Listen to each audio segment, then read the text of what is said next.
My son sent me to prison for 2 years, blaming me for his wife's miscarriage. It was a crime I never committed.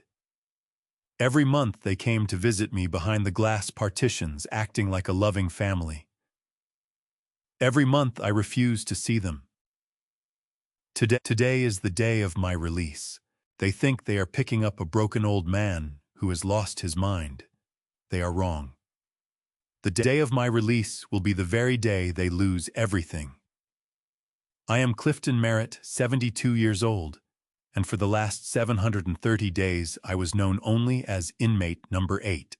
The heavy steel gate slammed shut behind me, and that sound, that cold, grinding clang of metal on metal, was the sweetest thing my ears had caught in decades. 8 in the morning, and yet the sky hung above me like a bruise, deep purple and swollen. Rain was coming down in sheets. Cold, sharp, real rain, nothing like the stale, moldy air I had been pulling into my lungs for 2 years inside that cell block. I drew in a long, slow breath. Wet asphalt. Diesel fumes. To me it tasted like freedom. I dropped my eyes to the clothes on my body. Welcome to Family Revenge Stories. I'm glad you're here with me today. If stories like this one speak to you, stay close and follow along so you never miss what's coming next. Before we go any further, I want to ask you something. When someone you love betrays you, do you believe in confronting them head-on, or do you think it's wiser to gather your proof first and let the truth do the work? Drop your answer in the comments. I'd genuinely love to know where you stand. A quick note before we continue: some elements of this story have been shaped for the purposes of storytelling, and any resemblance to real people or events is entirely coincidental. What matters most is the truth at the heart of it. It was the same navy blue suit I had worn the day of the trial, the day the judge pounded his gavel and took away my life. Back then, that suit fit me like armor. Now it draped off my shoulders like a burial shroud. I had lost 30 LBs in there. The prison food was garbage, but it was the rage that truly ate me hollow. Rage burns more calories than a treadmill. I stood on that sidewalk holding nothing. No bag, no personal effects, just the clothes on my back and the fire in my gut. I spotted them before they saw me. A sleek, black Rolls-Royce glided up to the curb, throwing a wave of dirty water across my shoes. Subtle. Just like my son. The back door swung open and Colton stepped out. My son, my only child, the boy I had taught to ride a bike, the man who had stood before a judge and told the world I was a violent monster.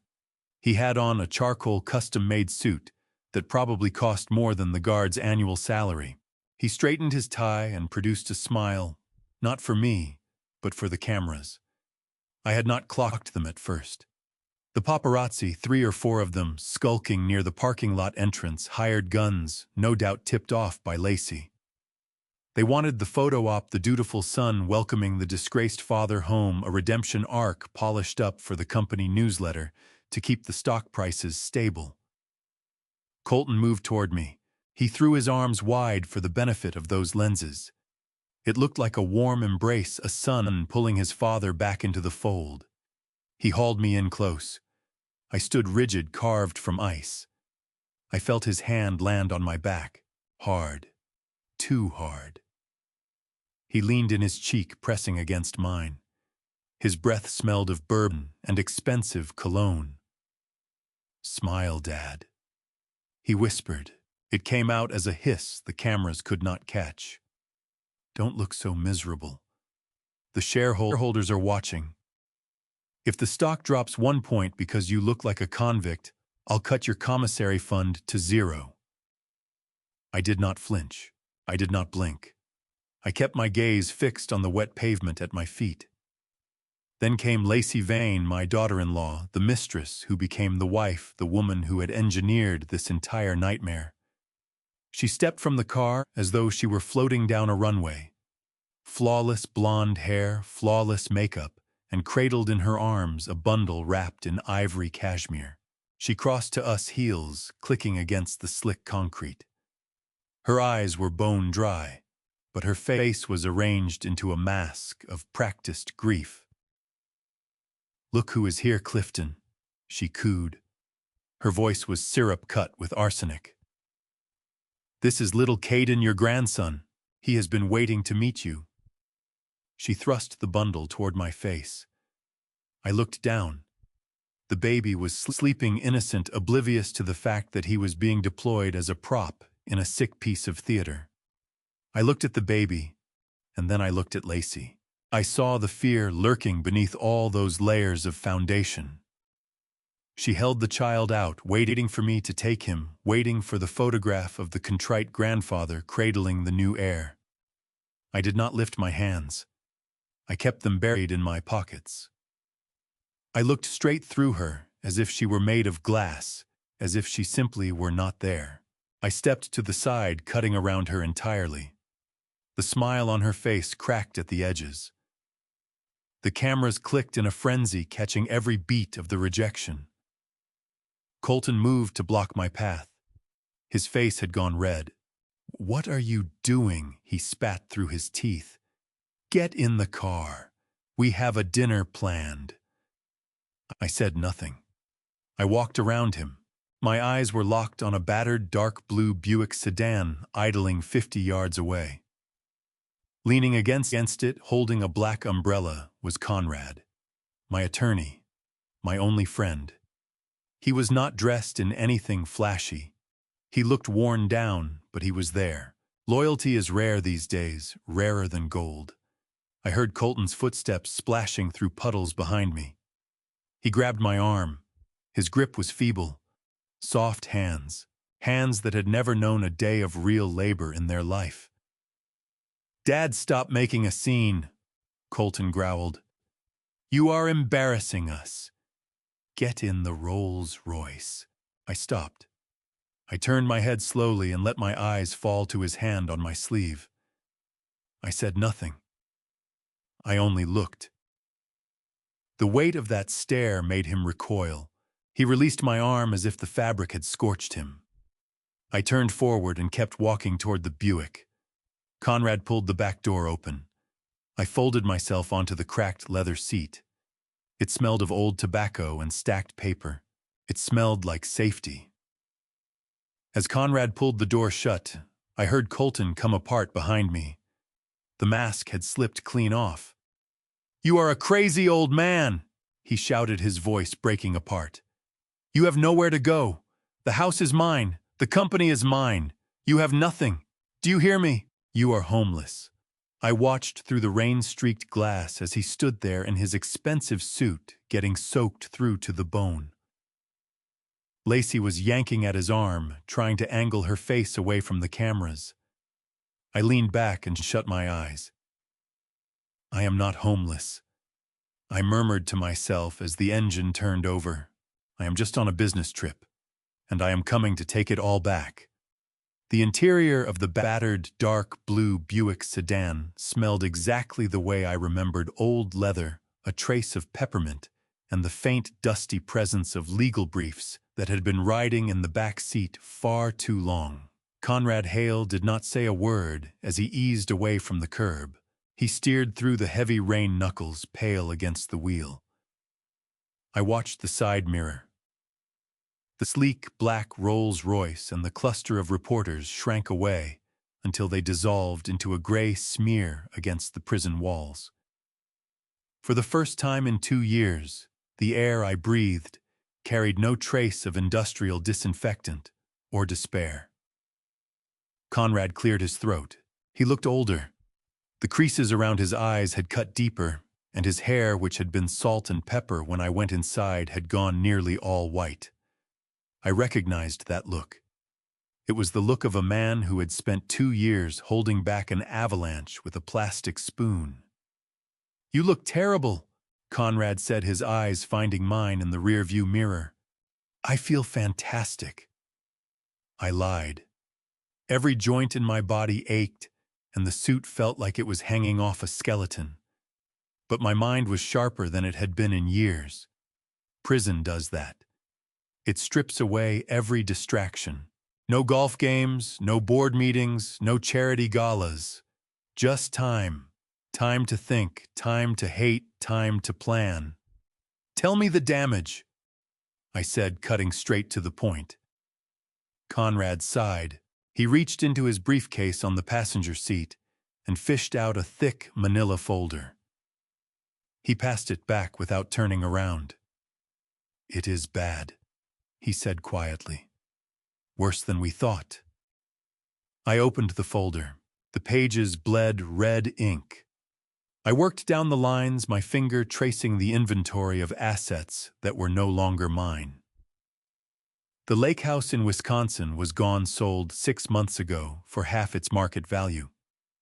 My collection of vintage watches pieces I had spent 40 years hunting down auctioned off to cover what Colton had labeled operational expenses.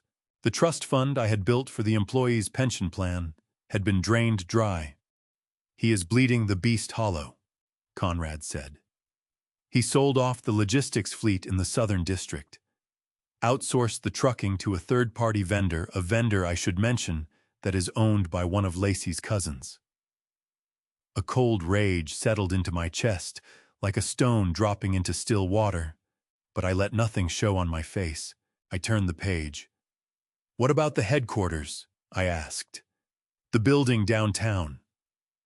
"That is the one thing still standing," Conrad replied. "Hakuinke, the crown jewel. He tried to unload it last month to a developer from Singapore, but the zoning provisions you locked in 20 years ago made it an obstacle. He could not find a buyer willing to wrestle with the historic preservation restrictions." "Good," I murmured. "At least he is incompetent." Conrad hesitated. The car eased to a stop at a red light. Rain drummed steadily against the roof. "There is something else, Clifton," Conrad said, and I caught a faint tremor in his voice. "Something I turned up 3 days ago. Colton was desperate. The crypto market collapsed last week. He lost millions of the company's operating cash. He needed liquidity fast enough to cover payroll and keep the creditors from closing in." I closed the folder. I already knew the shape of what was coming. "Who did he borrow from?" I asked. "He went to a private equity firm," Conrad said. "A shadow lender called Nemesis Corporation. They are sharks, Clifton, the worst breed. They specialize in distressed assets. They extended him a bridge loan of $12 million. The interest rate is predatory, practically criminal." I turned to the window. The city moved past, gray and soaked. "And the collateral?" I asked, though I already knew the answer. Conrad's grip tightened on the wheel. "Control," he said. He pledged his executive voting rights. If he misses a single payment, or if the company's credit rating slips below a C-grade, Nemesis Corporation has the right to seize his shares and assume immediate control of the board. He signed his own death warrant. "Clifton, these people do not play games. If they move in, the company is finished. They will strip it down to the bones." I settled back into the seat and let a thin, dry smile settle on my lips. Conrad caught it in the mirror, and his brow creased. "Why are you smiling?" He asked, something close to offense in his voice. "Did you hear what I just said? Your son handed the keys to your kingdom over to a pack of corporate raiders. We need to file an injunction. We need a way to retire that loan before the first payment comes due next week." I let out a chuckle, low and rusty like a hinge that had not turned in years. "We will do no such thing," I said. Conrad hit the brakes as the light snapped red. He twisted around in his seat to look at me directly, disbelief written across every line of his face. "Are you out of your mind?" he demanded. "If Nemesis takes over, you lose everything too. Your legacy, the company you built from nothing, from a single truck, it will be gone." I leaned forward and rested my arms along the back of the front seat. "Conrad," I said quietly. Who do you think owns Nemesis Corporation? Conrad stared at me. He blinked. His mouth opened and nothing came out. I have no idea, he managed. It is a shell company registered in the Cayman Islands. The paperwork is buried under layer after layer of anonymity. It is untraceable. Not untraceable, I said. Just difficult. I reached into my pocket and drew out a small, crumpled scrap of paper. A commissary receipt from the prison, but on the back I had written out a sequence of numbers. Account numbers. 2 years is a long time. Conrad, I said. You brought me books, you brought me legal pads, but you also brought me access. Do you remember the forensic accountant you hired? The one you believed was simply reviewing my appeal? Conrad's eyes went wide. I had him set up Nemesis Corporation 6 months ago, I continued. I liquidated my offshore accounts, the ones Colton never knew existed. The emergency reserves Miriam and I built away for a rainy day. It appears to be raining. You, Conrad breathed. You are Nemesis, I nodded. I am the shark, Conrad. I handed my son the rope he is going to hang himself with. He believes he borrowed money from a faceless corporation. He has no idea the money came from the father he put behind bars. Conrad sank back into his seat. A long, unsteady breath escaped him. He looked frightened, and for a beat I felt a flicker of guilt. Only a flicker. So, Conrad said, his voice barely above a whisper. We hold the debt. We control the loan. We could walk into that boardroom tomorrow and tell him it is over. I shook my head. No, I said. Not yet. Why not? Conrad pressed. Why wait? Because pain is a teacher, I said, turning back to the rain-streaked window. And Colton has not learned his lesson yet. If I move now, he will paint himself as the victim. A bad quarter. A hostile market. He needs to believe he is safe. He needs to think the Nemesis money rescued him. I paused, watching a single raindrop trace its way down the glass. Let him spend it, I said. Let him buy Lacey another diamond necklace. Let him believe he has won. Let him climb higher, Conrad. Because the fall only kills you if you fall from a great height. When he feels untouchable, when his arrogance reaches its peak, that is when we trigger the default clause. That is when I take it all back. Conrad turned back to face the wheel. The light went green. He shifted into gear, but his hands had a faint tremor in them. You are a frightening man, Clifton, he said. I was a decent man once, I replied. But decent men do not last in prison, and they certainly do not survive in this family. I closed my eyes, letting myself picture the expression on Colton's face when the hammer finally came down. It would be beautiful. It would be devastating. But it had to be done. A surgeon does not apologize for the incision that removes a tumor. And Colton, my own son, had become a tumor that was quietly killing everything I had built. Where to? Conrad asked, his voice settling back into its professional register. I opened my eyes. The fire in my gut was burning hotter than it had in years. Take me home, I said. Take me to the mansion. I want to see what they have done to my house.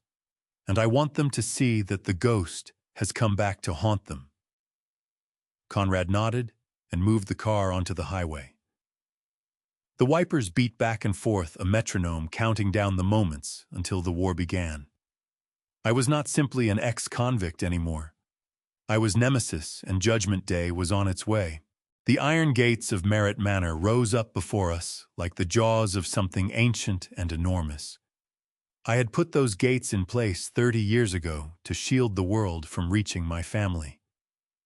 But as Conrad eased the car up to the call box, I understood that the beast was now keeping the monsters inside safe from me. The rain had intensified, hammering a relentless beat against the roof of the sedan. I looked up at the stone pillars. My initials CM were still carved into the granite, but I knew that inside those walls every trace of my name had been erased. Conrad rolled down the window. Cold air poured in. He pressed the intercom. Silence. He pressed it a second time. Static, then a voice I did not recognize. Hired muscle. Private security. "State your business!" the voice barked. This is Conrad Hale, legal counsel for Clifton Merritt. Open the gate." A pause, heavy, deliberate. The voice came back, dripping with contempt. "Mr. Merritt does not reside here anymore. We have strict orders. No trespassers. Turn around, or the authorities will be contacted." A muscle twitched along my jaw. I pushed my door open and stepped out into the rain. Conrad called after me, but I was already moving. I crossed to the pedestrian entrance, a smaller gate recessed into the wall. I pressed my thumb against the biometric scanner. I had built this system myself, engineered to read my print in under a second. I held my thumb to the glass and waited for the green light. Instead, a hard red flash. Access denied. I pressed again, firmer. Access denied. They had deleted me. My own home, the place where I had raised my son, the place where I had sat beside my wife through her final days, was turning me away like a foreign virus. I stared at that red light rain running off the tip of my nose. For a moment, the rage was so total, so blinding, I wanted to rip the scanner clean off the wall with my bare hands. Then the siren started. Close. Too close. Lacey must have placed the call the instant she saw our car turn onto the private road. She had been watching for this, stationed at the window like a spider at the center of her web. Blue and red lights strobed across the wet pavement as two patrol cars skidded to a stop behind Conrad's Buick. Doors burst open. 4 officers stepped out, hands resting near their holsters. I turned to face them slowly. I knew the protocol. I had learned it the hard way 2 years prior. Move slow. Keep your hands in plain sight. Say nothing unless asked. Step away from the gate, the lead officer shouted, young, wound tight and dangerous for it. Put your hands in the air, now. I raised them slowly. The rain drove through my shirt and against my skin. I'm not armed, I said, my voice level against the storm raging inside me. This is my house. We received a 911 call reporting an attempted break-in and a violation of a restraining order. The officer shouted, closing the distance. Turn around. Hands on the wall. I did as instructed. I felt the cold, rough stone pressing into my palms. The officer patted me down, hands hard and impersonal. I tilted my gaze up toward the house. The front door opened, and Lacey stepped out onto the porch, sheltered beneath the wide overhang. The tears were gone now. She was pointing. That is him! She shrieked, her voice slicing through the wind.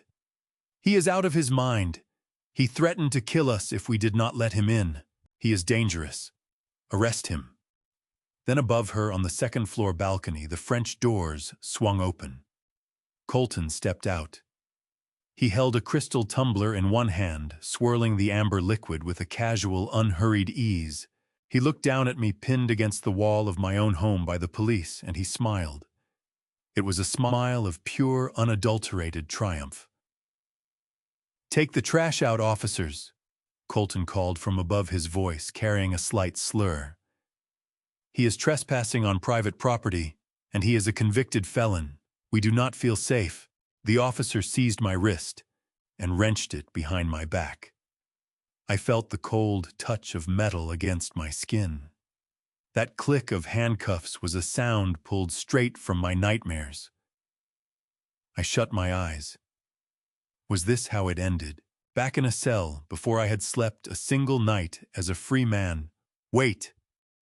The word came out, sharp, commanding. Conrad stepped out of the car.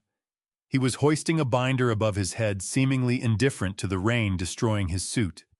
Officer, if those cuffs go on him, you will be looking at a lawsuit for wrongful arrest and civil rights violations before the day is out. The officer froze, one cuff already dangling from my wrist. His eyes moved from Conrad to Colton on the balcony, then back to me. "Who are you?" the officer asked. "His attorney," Conrad said, advancing with a composure that made the officers instinctively give ground. "And you are operating on false information." "My client is not trespassing. He is home." Colton laughed from the balcony. It came out hollow and strained. "Do not listen to him," Colton shouted. "I hold the deed. The title is in my name. I have the paperwork to back it up. That man has no claim here." Conrad did not glance up at him once. He walked directly to the lead officer and opened the binder to a page flagged with a yellow sticky note. He tapped the paragraph. "Read this," Conrad said. The officer leaned into the rain and squinted at the page. His lips moved in silence. He paused. He looked closer. His gaze traveled up to the house, then back down to the document. "What does this mean?" he asked. "It is a life estate clause," Conrad explained, his voice pitched loud enough to carry to the balcony. When Clifton's late wife, Miriam Merritt, transferred the property title to the trust that Colton now controls, she embedded a non-negotiable stipulation clause, 4A. Regardless of ownership, title, or transfer, Clifton Merritt retains the exclusive, irrevocable right to reside in the primary master suite of this property for the duration of his natural life. That right cannot be severed by sale, transfer, or familial dispute. I let my hands fall. The officer made no move to stop me. "It means," Conrad continued, snapping the binder shut, "that while Colton may own the bricks and mortar, Clifton owns the right to stand wherever he pleases inside those gates. If you arrest him for trespassing, you are arresting a man for standing in his own living room." The silence that came after was absolute. Nothing but rain and the low groan of distant thunder. I tilted my head back toward the balcony. Colton's smile was gone. He had both hands locked around the railing, gripping it so hard I half expected the wood to give way. Lacey had stopped shrieking. She stood motionless on the porch, mouth slightly parted. "Officer," I said, smoothing the water from my lapel, "I would like to go inside and get dry. My son appears to have forgotten the gate code. I would appreciate it if you asked him to open it, or I can begin filing charges for unlawful eviction. Your choice." The officer studied me, then studied the document again. He unclipped the cuff from my wrist. He looked irritated, not at me, but at the entire situation. He angled his face toward the balcony. "Mr. Merritt," the officer called up to Colton. "Open the gate!" "What?" Colton shouted back. "Absolutely not. He is a danger to this family." "The document is valid, sir," the officer replied evenly, his hand settling onto his baton. "Open the gate or we cut the lock, and I cite you for obstructing a resident's legal access. Do not make me come up there." Colton slammed his glass down on the railing. It shattered, raining shards onto the patio below. He wheeled around and disappeared inside, leaving the balcony doors gaping open behind him. A moment later, the red light on the scanner blinked and turned green.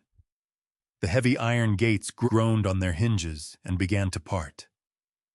I gave the officer a small nod. "Thank you for your service," I said. I walked past the security booth. The hired guard kept his eyes fixed on his phone, making himself invisible. I moved up the long, curving driveway. The landscaping had been altered. My roses were gone, replaced by trendy, sharp-edged hedges that looked sterile and unwelcoming. The fountain at the center of the circular drive sat empty, choked with dead leaves. Neglect. It was stamped on everything. Colton had wanted the prestige of the mansion, without any tolerance for the effort it demanded. Conrad brought the car up slowly behind me, but I kept walking. I wanted to arrive on foot. I wanted them to hear every step. I reached the front porch. Lacey was still there, arms folded across her chest, shoulders drawn in. Her eyes were scanning the perimeter, hunting for a fresh angle, a new weapon. But she had spent her best card, and I had beaten it. I climbed the steps. 1, 2, 3. I came to a stop directly in front of her. She smelled of expensive perfume and raw fear. She tried to hold my gaze, tried to resurrect the contemptuous sneer she had worn throughout the trial, but she could not hold it. Her eyes dropped. "You cannot stay here," she hissed, her voice unsteady. "We will make every day unbearable. You will be begging to go back." I looked past her through the open front door. The foyer had been transformed. My antique Persian rug was gone, replaced by a sleek white marble tile that looked cold and clinical. But what seized my attention were the curtains in the grand salon. They had once been a warm, welcoming gold. Now they were heavy velvet in a deep, aggressive crimson. I turned back to Lacey. I stepped in close enough to whisper, close enough to watch her flinch. "I have been in hell for 2 years, Lacey," I said softly. "I found it quite livable." I moved past her, my shoulder catching hers, sending her stumbling back on her heels. I crossed the threshold. The air inside was warm but stale, the kind of warmth that has forgotten what it is like to feel alive. I glanced back at her one final time before shutting the world out behind me. "I see you redecorated," I said, nodding toward the salon. "You changed the curtains to red." Lacey glared at me, fists clenched at her sides. "So what?" she spat. I smiled. For the first time all day, it was entirely real. "Excellent choice," I said. "The color of blood suits you." I turned and walked toward the stairs, leaving her in the cold, wet wind. I was inside. The enemy was behind the walls, and the hunt had begun in earnest. The silence inside the manor was nothing like the quiet I had once known here. This was a suffocating stillness, the kind that gathers in the air before a tornado makes landfall. I moved through the hallway, my footsteps ringing off the marble floor. My shoes were still wet from the rain, leaving faint, muddy impressions on the tile. I did not give it a second thought. I passed the living room and went straight for the east wing. That was where my sanctuary had been. My study. The room in which I had grown merit logistics from a single truck into something that commanded an entire industry. The room where I had shared cigars with senators and signed deals that reshaped the skyline of the city. I reached the double oak doors. Closed. I extended my hand and turned the brass handle, bracing for the familiar weight of the heavy wood. The door swung open with almost no resistance. Too light. Too hollow. I stepped inside and stopped where I stood. The breath left my body. Gone. All of it gone. My mahogany desk, the one hand carved in Italy, had vanished. The walls, which had once been lined floor to ceiling with shelves packed with first editions and legal encyclopedias, were stripped completely bare. They had been repainted a harsh clinical white. The smell of aged paper and fine tobacco had been scrubbed out and replaced by the sharp bite of rubber and lemon disinfectant. Mirrors. Every wall was covered in mirrors. I stared at my own reflection, A gaunt, gray-haired man in an ill-fitting suit standing in the center of a nightmare. Where my leather armchair had lived, there was now a high-tech treadmill. Where I had once worked through quarterly reports, there sat a rack of dumbbells and a yoga mat. They had turned my war room into a gym. Lacey's gym. I noticed a white towel thrown carelessly over a bench press. I walked over and picked it up. It reeked of her perfume, cloying, suffocating. I let it fall to the floor and wiped my hand against my trouser leg. A burning pressure was building behind my eyes, rising in my chest. This was not mere disrespect, it was erasure. A deliberate effort to scrub me from the history of this house. I turned away from the mirrors. I could not stand to look at the wreckage of the man I had been in the room that once defined my power. I needed to find my things, my books, my papers, but above all else, I needed Miriam's portrait.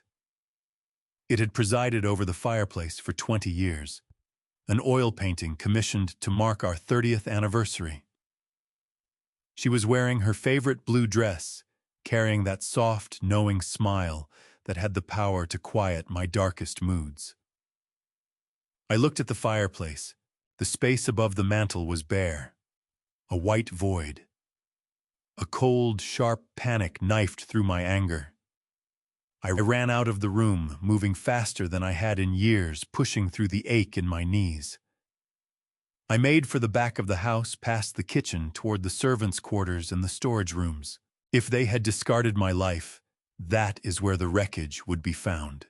I yanked open the door to the maintenance closet. Dark, smelling of mildew and damp earth. I groped for the light switch. A single bare bulb stuttered to, throwing long, trembling shadows across the clutter. And there it was, heaped in a corner like refuse boxes of my files, my awards. The key to the city I had received 10 years ago was face down in a puddle fed by a weeping pipe. But I had no interest in the key. I tore through the pile, hurling plaques and trophies aside. Then I caught the edge of a gold frame. I drew it out. My hands were shaking. It was Miriam, but the canvas had been torn. A long gouge crossed her cheek, the mark of something dragged carelessly across a rough floor. The bottom of the frame had soaked through the wood, swollen and beginning to rot. Mold was blooming at the corner of her blue dress. I dropped to my knees on the cold concrete. I pulled a handkerchief from my pocket and worked frantically to wipe away the grime and the mold. "I am sorry," I said, my voice splitting in the empty room. "I am so sorry, Miri. I should have been here. I should have kept you safe." I drew the frame against my chest and held it there. The rage that had burned like a fire was hardening now into something colder. Ice. Unbreakable. They could strip my money. They could take my company. But to treat the memory of the woman who had built this home alongside me as something disposable that was not carelessness, that was a declaration of war. I stayed on that floor for a long time, working over every inch of the frame until it was as clean as my hands could make it. I rose, steadied myself, straightened my tie. I lifted the portrait and walked back toward the main house. I would not leave her in the dark. She was coming back into the light. I carried the painting into the main living room and set it carefully on a side table, leaning it against the wall. I was just clearing a fleck of dust from the glass when I heard footsteps at my back. Heavy, unhurried, entitled. Well, look who is making himself at home. I turned slowly. Colton was filling the doorway. He had swapped his suit for casual clothes, designer jeans, and a polo shirt pulling tight across the middle. A glass of whiskey dangled from one hand. I said nothing. I stood in front of the portrait and held my ground. Colton's eyes swept the room until they settled on the painting. He let out a scoff. "I thought we got rid of that old thing," he said, tipping the glass back. "It really clashes with everything in here." Lacey hates it. It is depressing. It is your mother. I said, my voice low and even. It is an old, dusty picture. Colton shot back, flicking his hand. Fine, keep it in your room. Just make sure it stays out of sight. We have guests tonight. Important people, investors. The last thing I need is my father wandering around, acting like a senile janitor hauling junk through the house. He reached into his back pocket and produced a money clip. He peeled off a few bills and dropped them onto the coffee table between us. They drifted down like dead leaves. There, Colton said. $500. That is your allowance for the month. Do not blow it all at once. I looked at the money. Then I looked at him. Allowance, I said. That is right, Colton sneered. You have no income, no pension. I froze your personal accounts. Remember, think of this as charity. Go get yourself a new shirt. That suit reeks of prison. And tonight, do me a favor, stay in your room. Do not come downstairs. Do not embarrass me in front of my guests. He was waiting for me to detonate, waiting for me to hurl the money back at him, to raise my voice, to become the unhinged, violent man he had so carefully constructed for the courtroom. I pulled in a slow breath. I let the muscles in my face go slack. I crossed to the coffee table and picked up the bills. 500, I said, counting them without hurry. I raised my eyes to his and produced a small, tight smile. Thank you, son, I said. Very generous. Colton blinked. The satisfaction drained from his face. He had been robbed of his moment.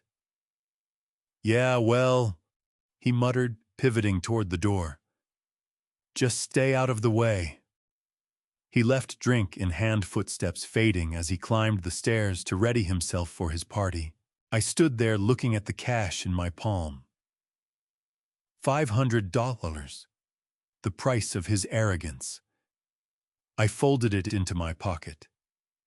Thank you, son, I murmured to the empty room.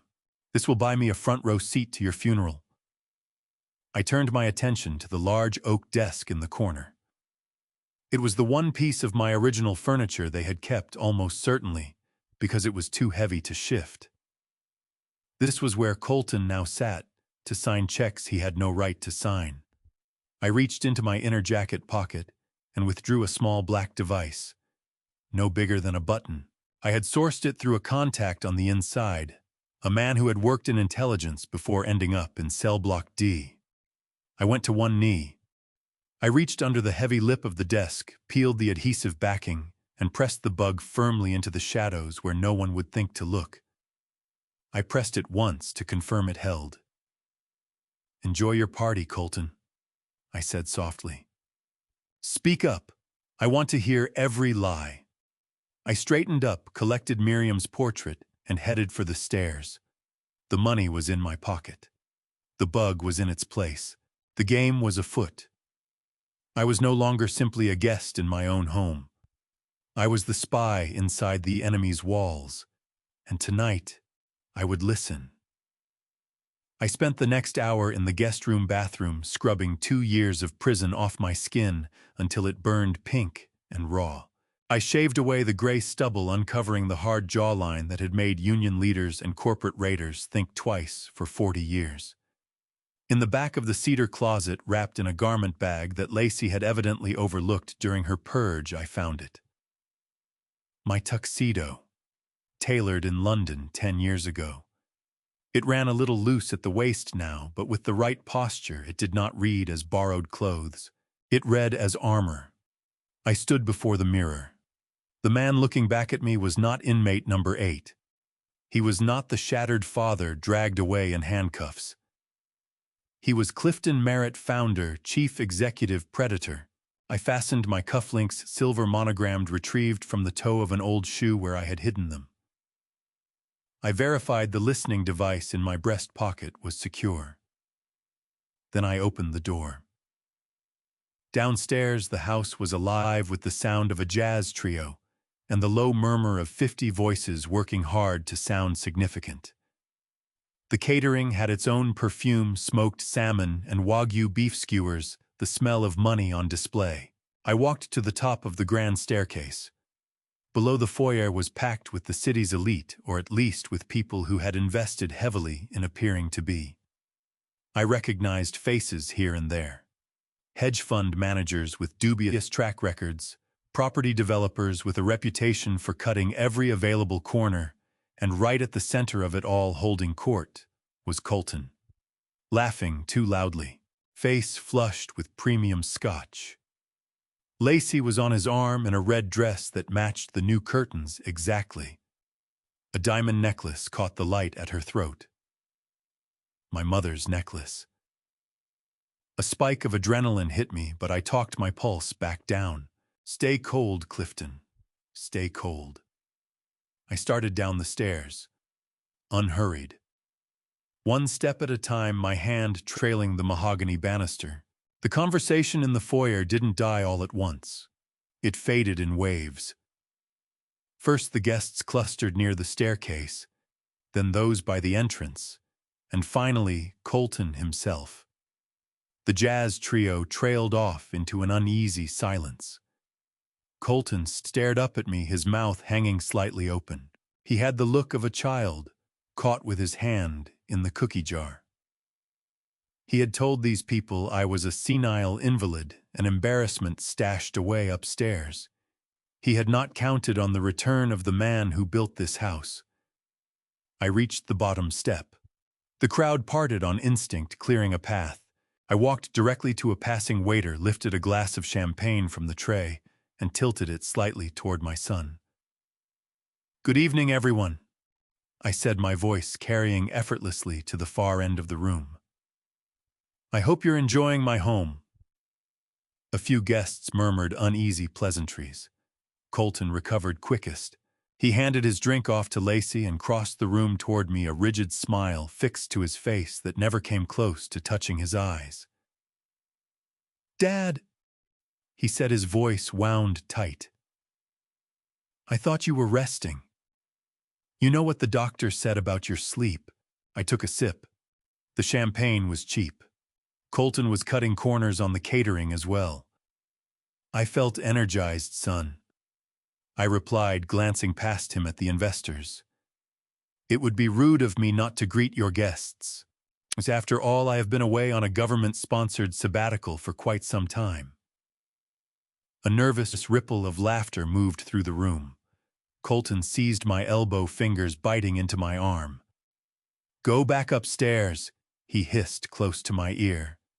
"You are ruining this." Before I could respond, Lacey stepped in. She had gathered herself. She clocked the investors watching and recognized the opening. She released Colton's arm and glided toward me with an expression of practiced, exaggerated pity. She placed a hand flat against my chest.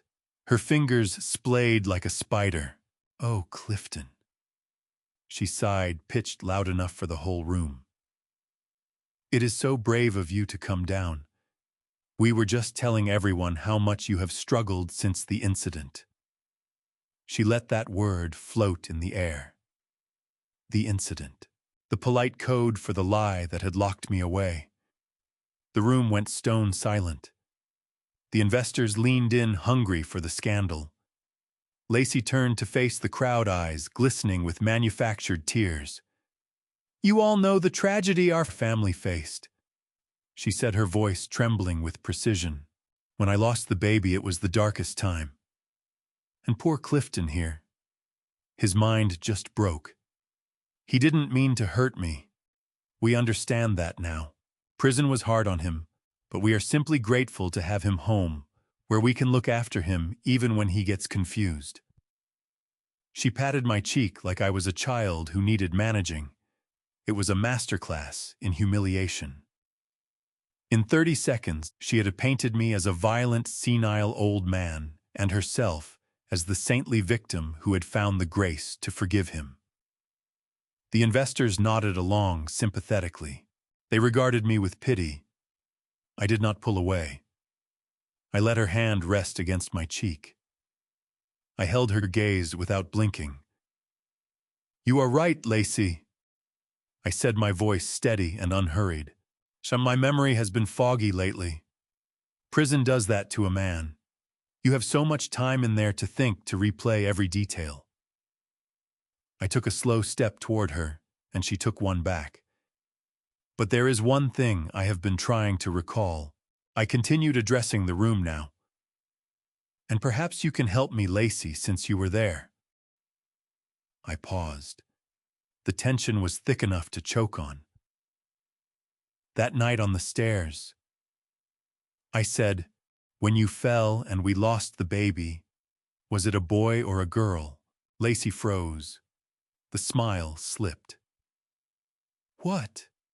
she stammered. "The baby." "Yes," I repeated, keeping my tone innocent. "I never saw the certificate. Colton never told me. Was I going to have a grandson or a granddaughter?" Lacey looked at Colton. Colton looked at his shoes. "It was a boy," she said quickly. "A little boy. We were going to name him after Colton." She pressed a napkin to her dry eyes. "A boy," I said, nodding slowly.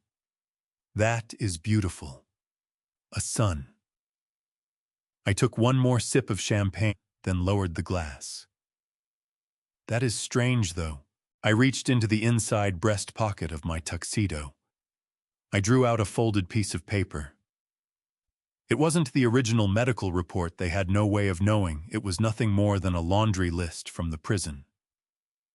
But I held it the way a man holds a death sentence.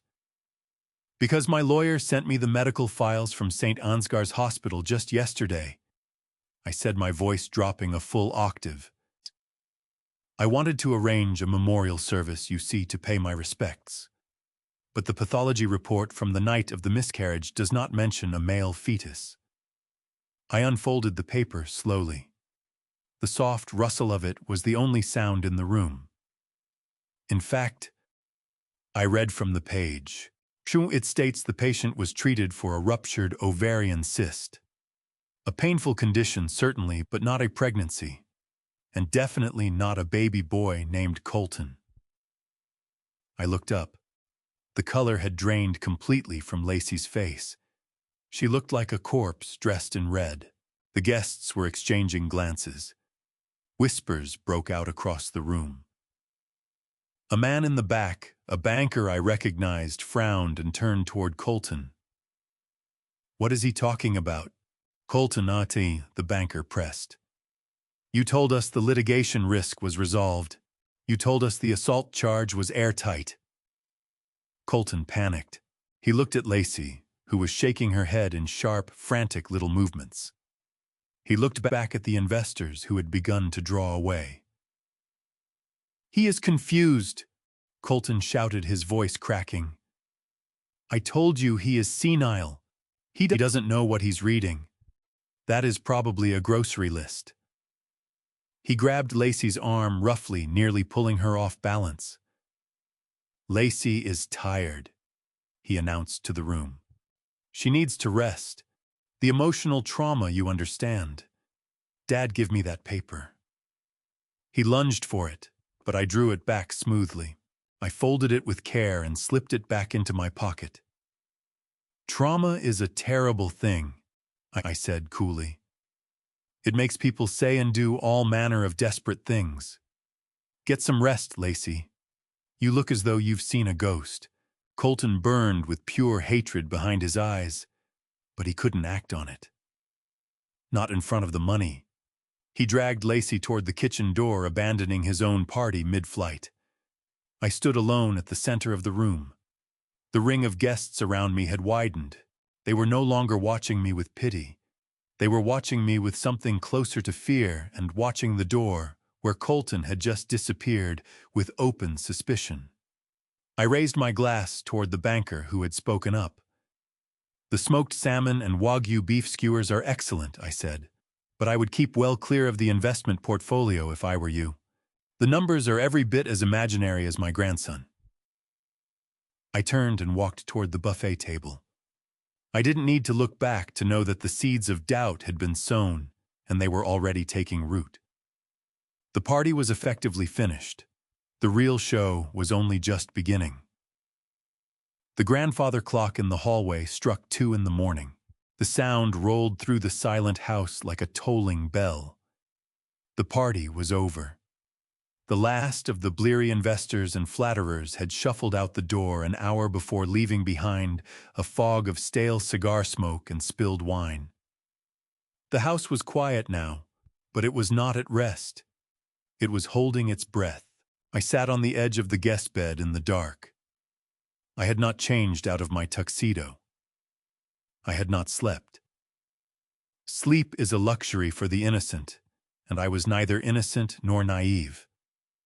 In my hand, I held the small receiver paired with the bug I had planted beneath the desk earlier that evening. I adjusted the volume and pressed the earpiece in. The audio feed was crystal clear.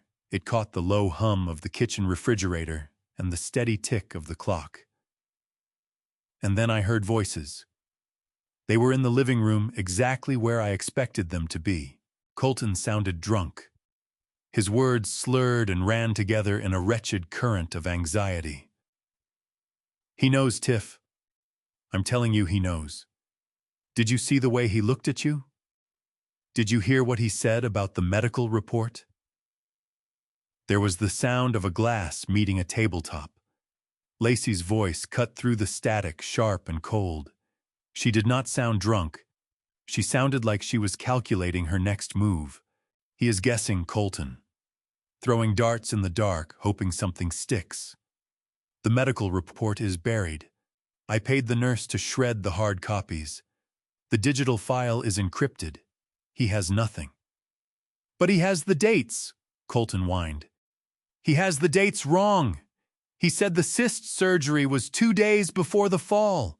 "So what?" Lacey snapped. "He is an old man who spent 2 years in a concrete box. Nobody believes him. You saw how the investors looked at him. They think he is losing his grip on reality. Stop drinking and pay attention." I listened as the leather sofa creaked beneath shifting weight. Colton was pacing. I could picture him sweating, tugging at his collar the way he used to as a boy whenever he'd broken something he shouldn't have. "We need more cash," Colton said, his voice dropping to barely a whisper. "The loan from Nemesis. The interest payment comes due next week." I burned through the principal on the crypto margin call. "We are underwater, Tiff. If we miss the payment, we lose the voting rights." I leaned forward in the darkness. There it was, the confession. "Then sell more shares," Lacey said as casually as if she were suggesting takeout. "Sell the Asian distribution arm. There is an offer already on the table." "I can't," Colton groaned. "That is the backbone of the business. If I sell, that Dad will." "Dad has no say." Lacey cut him off, her voice rising. "Dad is a ghost. You are the CEO. And listen to me, Colton. I need $50,000 by Friday." "50,000. Colton choked on the words. "For what I just handed you 10 grand last week." "Caden needs things," Lacey said. Her voice had shifted entirely. Gone was any trace of a wife. What remained was the voice of a blackmailer. "The nanny needs to be paid. The private doctor needs to be paid. And I need security. If this ship goes down, Colton, I am not going down with it. You better find the money. Or maybe I'll take Caden and go stay with my brother for a while. You know how much the press would love a story about a single mother running from a bankrupt CEO." Silence. The threat sat in the air between them, heavy and suffocating. She was using the child not as a son, but as a hostage. "Fine," Colton whispered, defeated. "I will call the broker in the morning. I will sell the shares. Just don't leave." I pulled the earpiece out.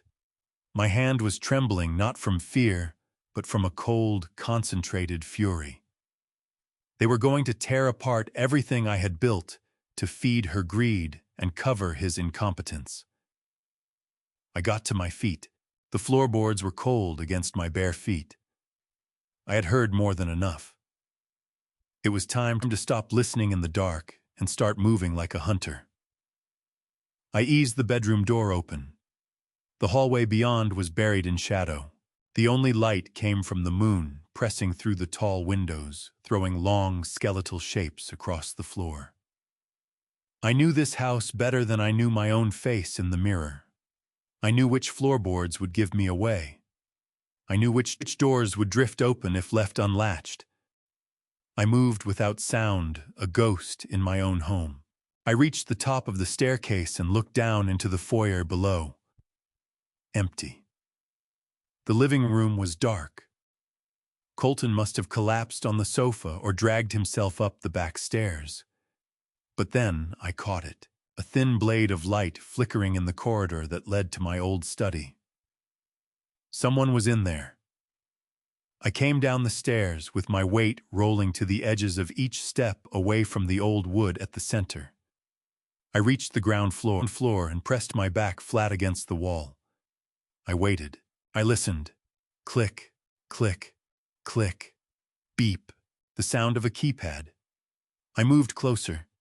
The study door stood slightly ajar. I looked through the gap. A flashlight beam cut across the room, raking the far wall. The mirrors lining the study threw the light back in every direction, filling the space with a disorienting tangle of reflected beams. And there at the center of it all was Lacey. She was crouched in front of the wall where Miriam's portrait usually hung, but she had shifted the painting aside. Behind it, set into the wall, was my private safe, the one I had installed 30 years ago, the one that held not money but secrets, deeds, original incorporation papers, and the physical record of my private investigations. She was hammering numbers into the keypad. 1979 beep error. 1984 beep error. Damn it! She hissed under her breath. She struck the safe with her open palm. Come on, you old fool. What is the code? She was trying my birth year. Then she tried Colton's. She assumed I was sentimental. She assumed I was predictable. I watched her for a moment. She looked desperate, hair disheveled, the red dress creased and rumpled. Every trace of the polished socialite had fallen away, leaving nothing but the thief beneath. She punched in another number, 2011, the year I went to prison. Beep. Error. The red light on the safe blinked back at her. System locked. Wait 5 minutes. She let out a low, frustrated growl and pressed her forehead against the cold steel of the door. It is not going to open, Lacey, I said. My voice was barely above a whisper, but in that perfect silence, it landed like a gunshot. Lacey screamed a short, sharp sound that she cut off herself as she spun around. She dropped the flashlight. It clattered and rolled across the floor, its beams swinging wildly until it came to rest, pointing directly at my polished black shoes. I stood in the doorway wrapped in shadow. I did not move. I did not blink. Who is there? She gasped, pressing herself back until she hit the wall. I stepped forward into the circle of light. The mirrors multiplied my reflection until she was ringed by a dozen versions of me, all watching her with the same cold, unhurried judgment. It is the ghost, I said. Clifton. She breathed, one hand pressed to her chest. You scared me half to death. What are you doing creeping around in the dark? I walked slowly into the room. I picked up the flashlight and turned it on her face. She flinched, squinting against the glare, one hand raised to shield her eyes. I live here, I said, quiet and deadly. Remember, I could ask you the same question. It is 3 a.m, and you are trying to force open a safe that is not yours. I was looking for my earrings. she said quickly, her eyes darting around the room. I think I left them in here earlier when I was working out. I thought maybe I put them in the safe for safekeeping. I laughed, a dry, hollow sound with nothing behind it. You don't know the code, Lacey, I said. You never did. And even if you had, that safe holds nothing you are looking for. There is no cash in there. I moved the liquid assets years ago. I took another step toward her. She was pinned between me and the treadmill. So tell me the truth, I said, angling the light so it carved deep shadows across her face. What were you actually after? I leaned in close enough to catch the stale champagne on her breath.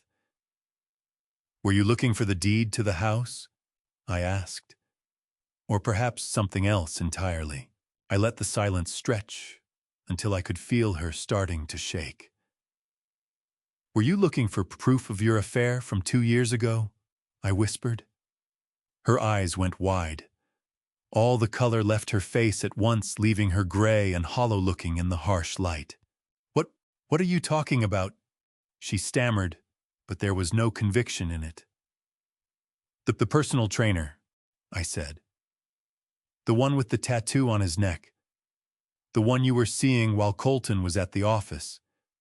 The one who was actually on that motorcycle the night you had your accident. Lacey shook her head violently. You are lying, she shrieked, but it was panic, not outrage. You are crazy. I reached into my pocket and produced the earpiece. I held it up between us. I hear everything, Lacey, I said. I hear the demands for money. I hear the threats to walk. And now I am watching the thief in the night. I clicked the flashlight off, dropping the room back into total darkness. Run along to bed, my dear, I said from the black. And lock your door, not to keep me out, but because when Colton learns what I know, he may be the one you actually need to worry about. I heard a sob tear out of her throat, then the sound of bare feet against the floor as she bolted past me out of the room and up the stairs. She ran like something was right behind her. I stood alone in the dark study. I crossed to the safe. I entered the code. 713. The number of days I had spent in prison. The safe beeped green and clicked open. I reached inside and drew out a single manila envelope. Thick. Heavy. I closed the safe.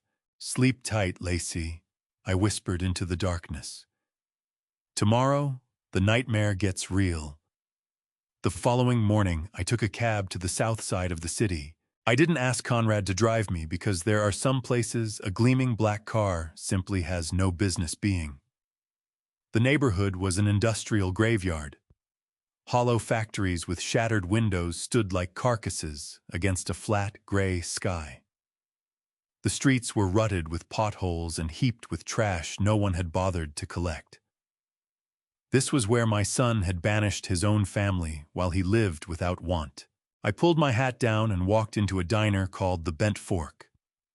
The air carried the smell of old grease and scorched coffee. The linoleum floor was cracked, the vinyl seats patched over with strips of duct tape. I took a booth in the far back corner where the shadows were thickest. I didn't need to look at the menu. I just watched the woman working behind the counter. Audrey looked a decade older than the last time I'd laid eyes on her. The strawberry blonde hair that used to catch the light was scraped back in a tangled bun. Her uniform was stained and hung loose on her thin frame. She moved with the frantic, hunted energy of someone terrified of being let go. She poured coffee for a truck driver who caught her wrist and said something that made her flinch. She pulled free and kept a polite smile on her face that never touched her eyes. My heart broke in a quiet, private way. This was the woman who had made my son worth something. The woman who had given me a grandson, and she was being treated like livestock. I waited until the lunch crowd thinned out. When she finally came to my table, coffee pot in hand, she wasn't looking at me. Her eyes were on her notepad. "What can I get for you, hun?" she asked, her voice worn down to a rasp. "Hello, Audrey," I said. She went still. The coffee pot shook in her grip, scattering a few hot drops across the table. She raised her eyes slowly, and when they found mine, what I saw in them was pure, unguarded terror. She stepped back, holding the pot in front of her like a shield. "Clifton," she whispered. "Oh God, please, I don't have any money." She believed I had come to do her harm. She believed I was the monster Colton had told the world I was. "Sit down, Audrey," I said quietly, gesturing to the seat across from me. "Please, I am not here to hurt you." She scanned the diner to see if her manager was watching. Then she slid into the booth, perching on the very edge of the seat, coiled to bolt. "They said you were locked up," she said, her hands trembling flat on the table. "They said you were never getting out." "I was released yesterday," I said. "And the first thing I wanted was to see you and the boy. How is Bennett?" At the mention of her son, her expression sealed shut.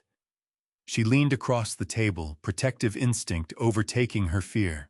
"Stay away from him," she said, low and fierce. "Colton made it perfectly clear, if I reach out to the family, or if I let you anywhere near Bennett, he cuts off the alimony. He'll take full custody.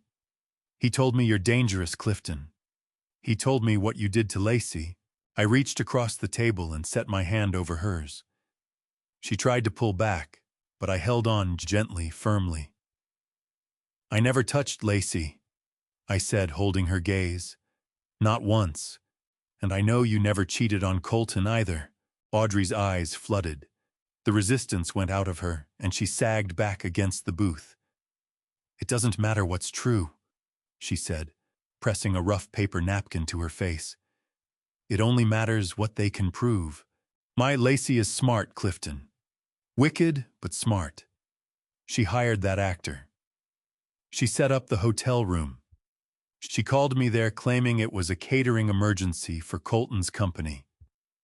When I walked in, that man grabbed me and the photographer came out of the closet." She stared out at the gray street beyond the window. "Colton didn't even ask for my side." She went on, her voice hollowed out by bitterness. "He had the divorce papers ready by the next morning. He threw us out with nothing. Said Bennett probably wasn't even his. He cut off my cards. He blocked my number. We lived in a shelter for 3 months. Clifton, a shelter. While he was buying Lacey a Porsche." I felt the old rage swell hot and familiar, but I pushed it back down. Rage without direction is just fire in an open field. "I know Audrey," I said. "I know everything. I know about the fabricated miscarriage. I know about the embezzlement. And I know that Bennett is the only true heir to the Merritt name." Audrey regarded me with a kind of exhausted sadness. "So what?" she said. "Hi, you're just an old man with a criminal record, and I'm a waitress in a 1-bedroom apartment with rats in the walls. We can't fight them, Clifton. They have lawyers. They have money. If we push back, they'll flatten us. Please, just go. Leave us be before Colton finds out you were here." She began to slide out of the booth. "I am not asking you to fight Audrey," I said. She stopped. I reached into my jacket pocket, not for a weapon. I brought out the file. The Nemesis file. I laid it flat on the sticky table between us. "Open it," I said. Audrey hesitated, then opened this folder. She looked at the documents. She saw the loan agreement. She saw the default clauses. She saw the name of the holding company, Nemesis Corp. I don't understand," she said, looking up at me. "What is this?" "This is the end of Colton Merritt," I said. I dropped my voice and leaned in. "I am Nemesis Audrey. I own the debt. I hold the mortgage on the mansion. I own the company's operating capital. I own them." Her eyes went wide as the full weight of it landed. "Shaha, you lent him the money," she said. I gave him the shovel, I corrected. And he dug his own grave. But I need one thing to finish it. I need a witness. I tapped the documents in her hands. I can take his money, I said. I can take his house. But I need your help to take his freedom. I need you to testify about the setup. I need you to tell a judge exactly how Lacey orchestrated the divorce. I have the medical records proving the miscarriage was a lie. Combined with your testimony, we can establish a pattern of fraud. We can put them exactly where they belong. Audrey looked down at her hands, red and raw from hours of scrubbing. I'm scared, Clifton, she whispered. Colton threatened me. He said he'd make sure I never worked in this city again. I reached into my pocket a second time. This time I brought out a check written that morning from the Nemesis operating account. It was for $50,000. I set it on top of the file and slid it toward her. This is for you, I said. A consulting fee. Use it to find a decent place to live. Get Bennett some new clothes. Walk out of this job today. Audrey stared at the check. Her mouth opened without sound. Arnold Clifton, I cannot take this. It is not charity, I said firmly. It is an advance. When we win, you will be running the Merit Foundation. You will never have to pour another cup of coffee for the rest of your life. But you have to be brave, not for me. For Bennett. Do you want him growing up in this neighborhood? Or do you want him growing up in the house his grandfather built? Audrey looked at the check, then at the file, then at me. I watched the change move through her eyes. The fear held its ground, but something was shouldering past it. Hope, and the fierce, unbreakable will of a mother who wants justice. She drew a long breath. She picked up the check and held it in both hands. He told me I was worthless, she said, her voice unsteady but climbing. He told me I was nothing without him. He was wrong, I said. Audrey nodded. She stood up. She untied her apron and dropped it onto the table where it landed with a soft, final thud. I get off at 2, she said. Where do we start? I smiled. We start by getting you a lawyer, I said. And then we start the fire. I watched her cross back behind the counter and tell her manager she was done. For the first time in 2 years, I felt something genuinely warm settle into my chest. I had my ally. I had my family back. And Colton and Lacey were sitting in their glass castle, completely unaware that the stones were already in the air. The headquarters of Merit Logistics climbed above the city skyline like a monument of steel and glass.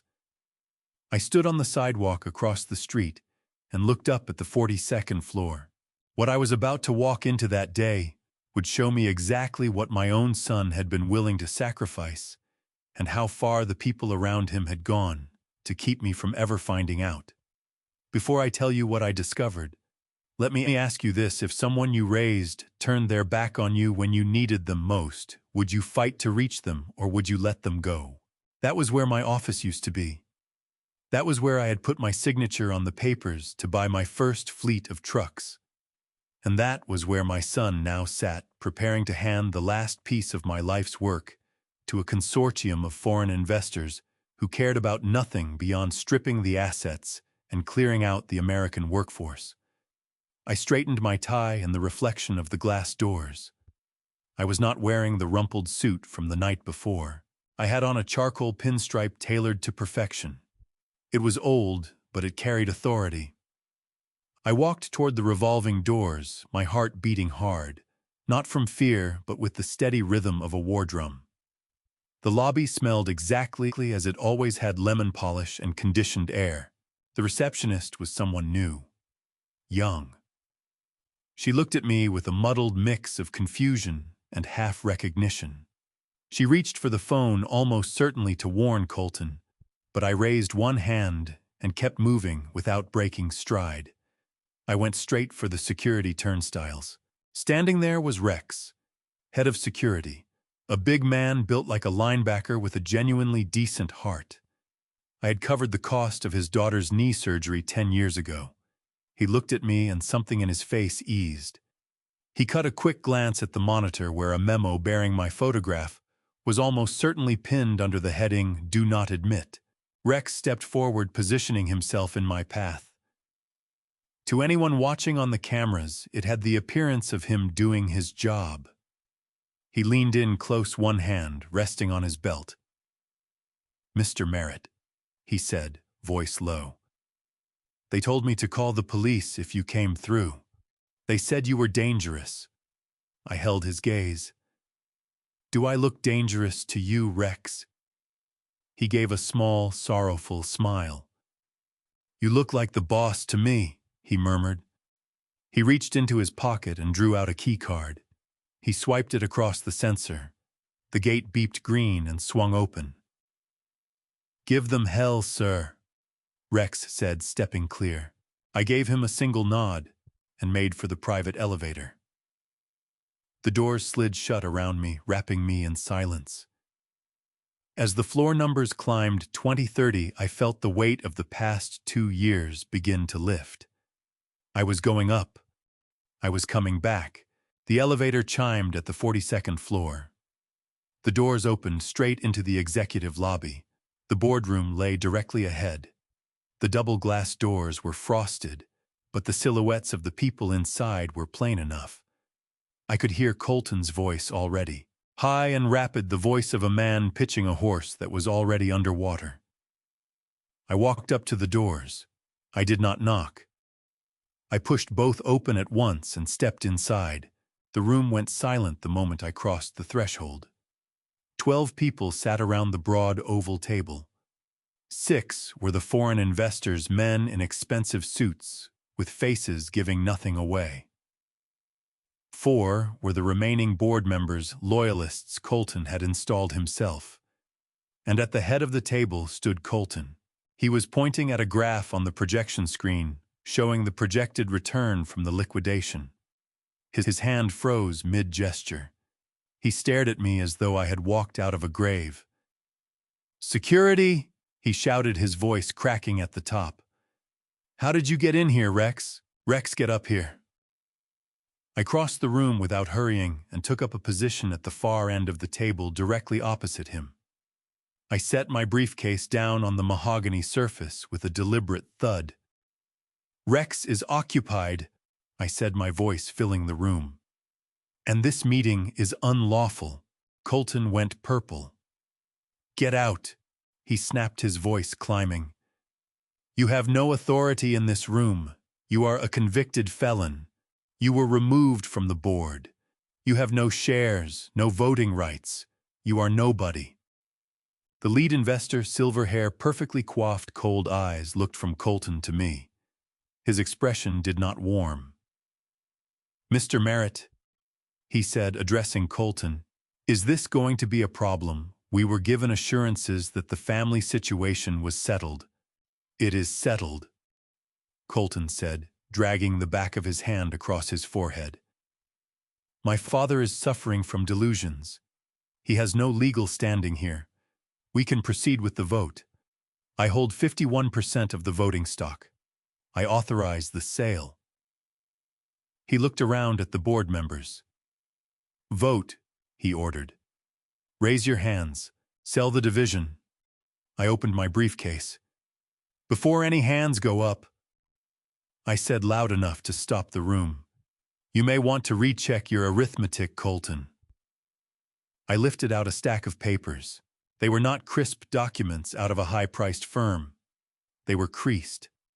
A few had coffee rings. Some were written by hand. "You are correct," I went on. "I do not hold a single share. You saw to that. But you forgot about the employee stock ownership plan." Colton let out a short, nervous laugh. "The ESOP," he scoffed. So, tiny fractions. The drivers, the mechanics, the secretaries. They carry no real weight. They are irrelevant. I spread the papers across the table, fanning them out like a hand of cards. "How you are wrong about that, son," I said. "They are the company.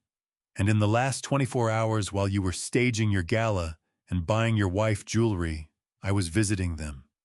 I went to the break rooms. I walked the loading docks. I went to the mechanic shops. I picked up one of the sheets. This is a proxy form signed by Wayne Briggs, the head mechanic. 30 years fixing our trucks. This one is from Mrs. Odom, your old executive assistant, the one you fired last month. This one is from the entire union chapter of the Northeast Division." I looked at the investors. These people own shares. Small ones, yes. But added together, they come to 15% of the total voting stock. And every one of them has signed their voting rights over to me for today's meeting. Colton's color drained. He started doing the math in his head. He had sold off 40% to service his debts. A supermajority was required to authorize a sale of this scale. My 15% was an iron door slammed in his face. "I hold the proxy for 15% of this company," I said. "And on behalf of the men and women who actually built it, I vote no." The room held its breath. The lead investor closed his folder. He rose to his feet. "Mr. Merritt," he said to Colton, "it appears you did not have the authorization you represented. We do not conduct business with people who misrepresent the facts." He motioned to his team. They stood as one and walked out of the room.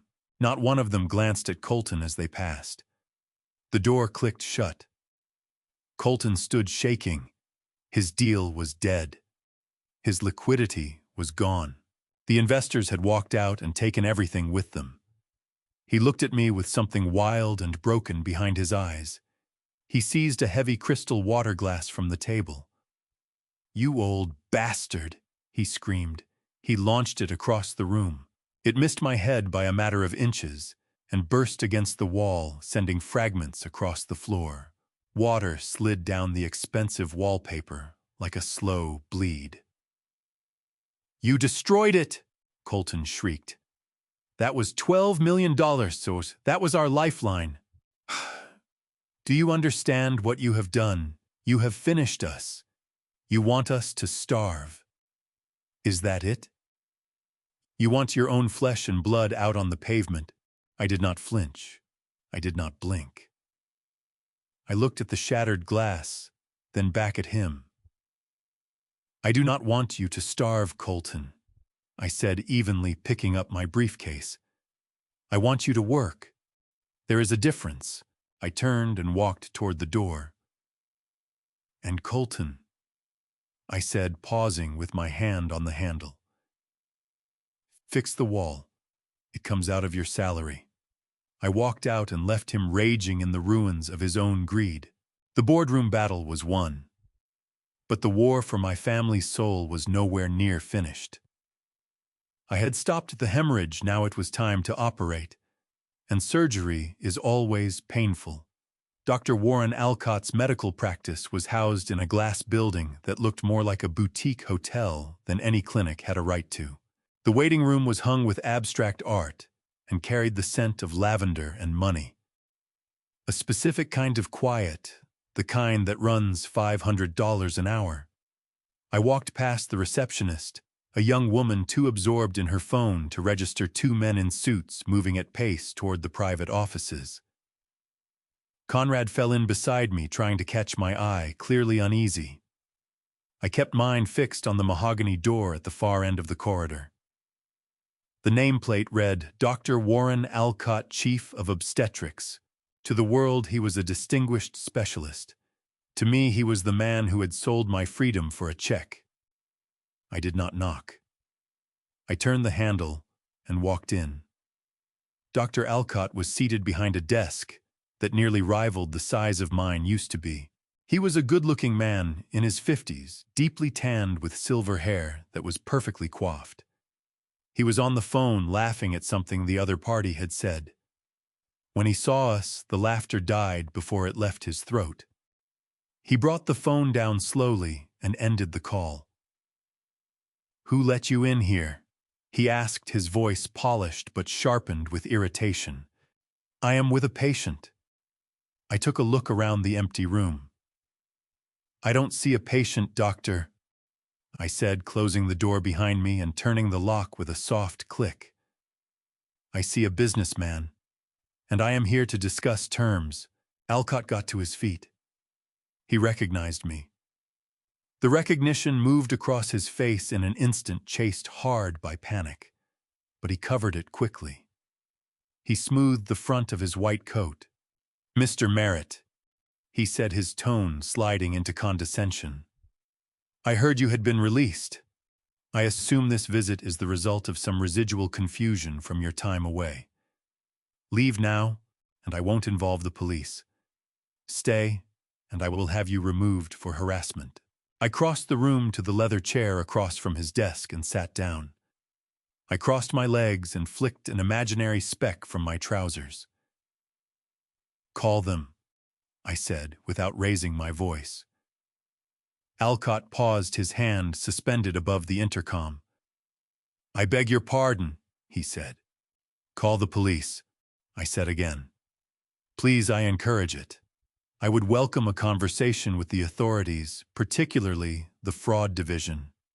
I expect they would find your offshore accounts quite interesting.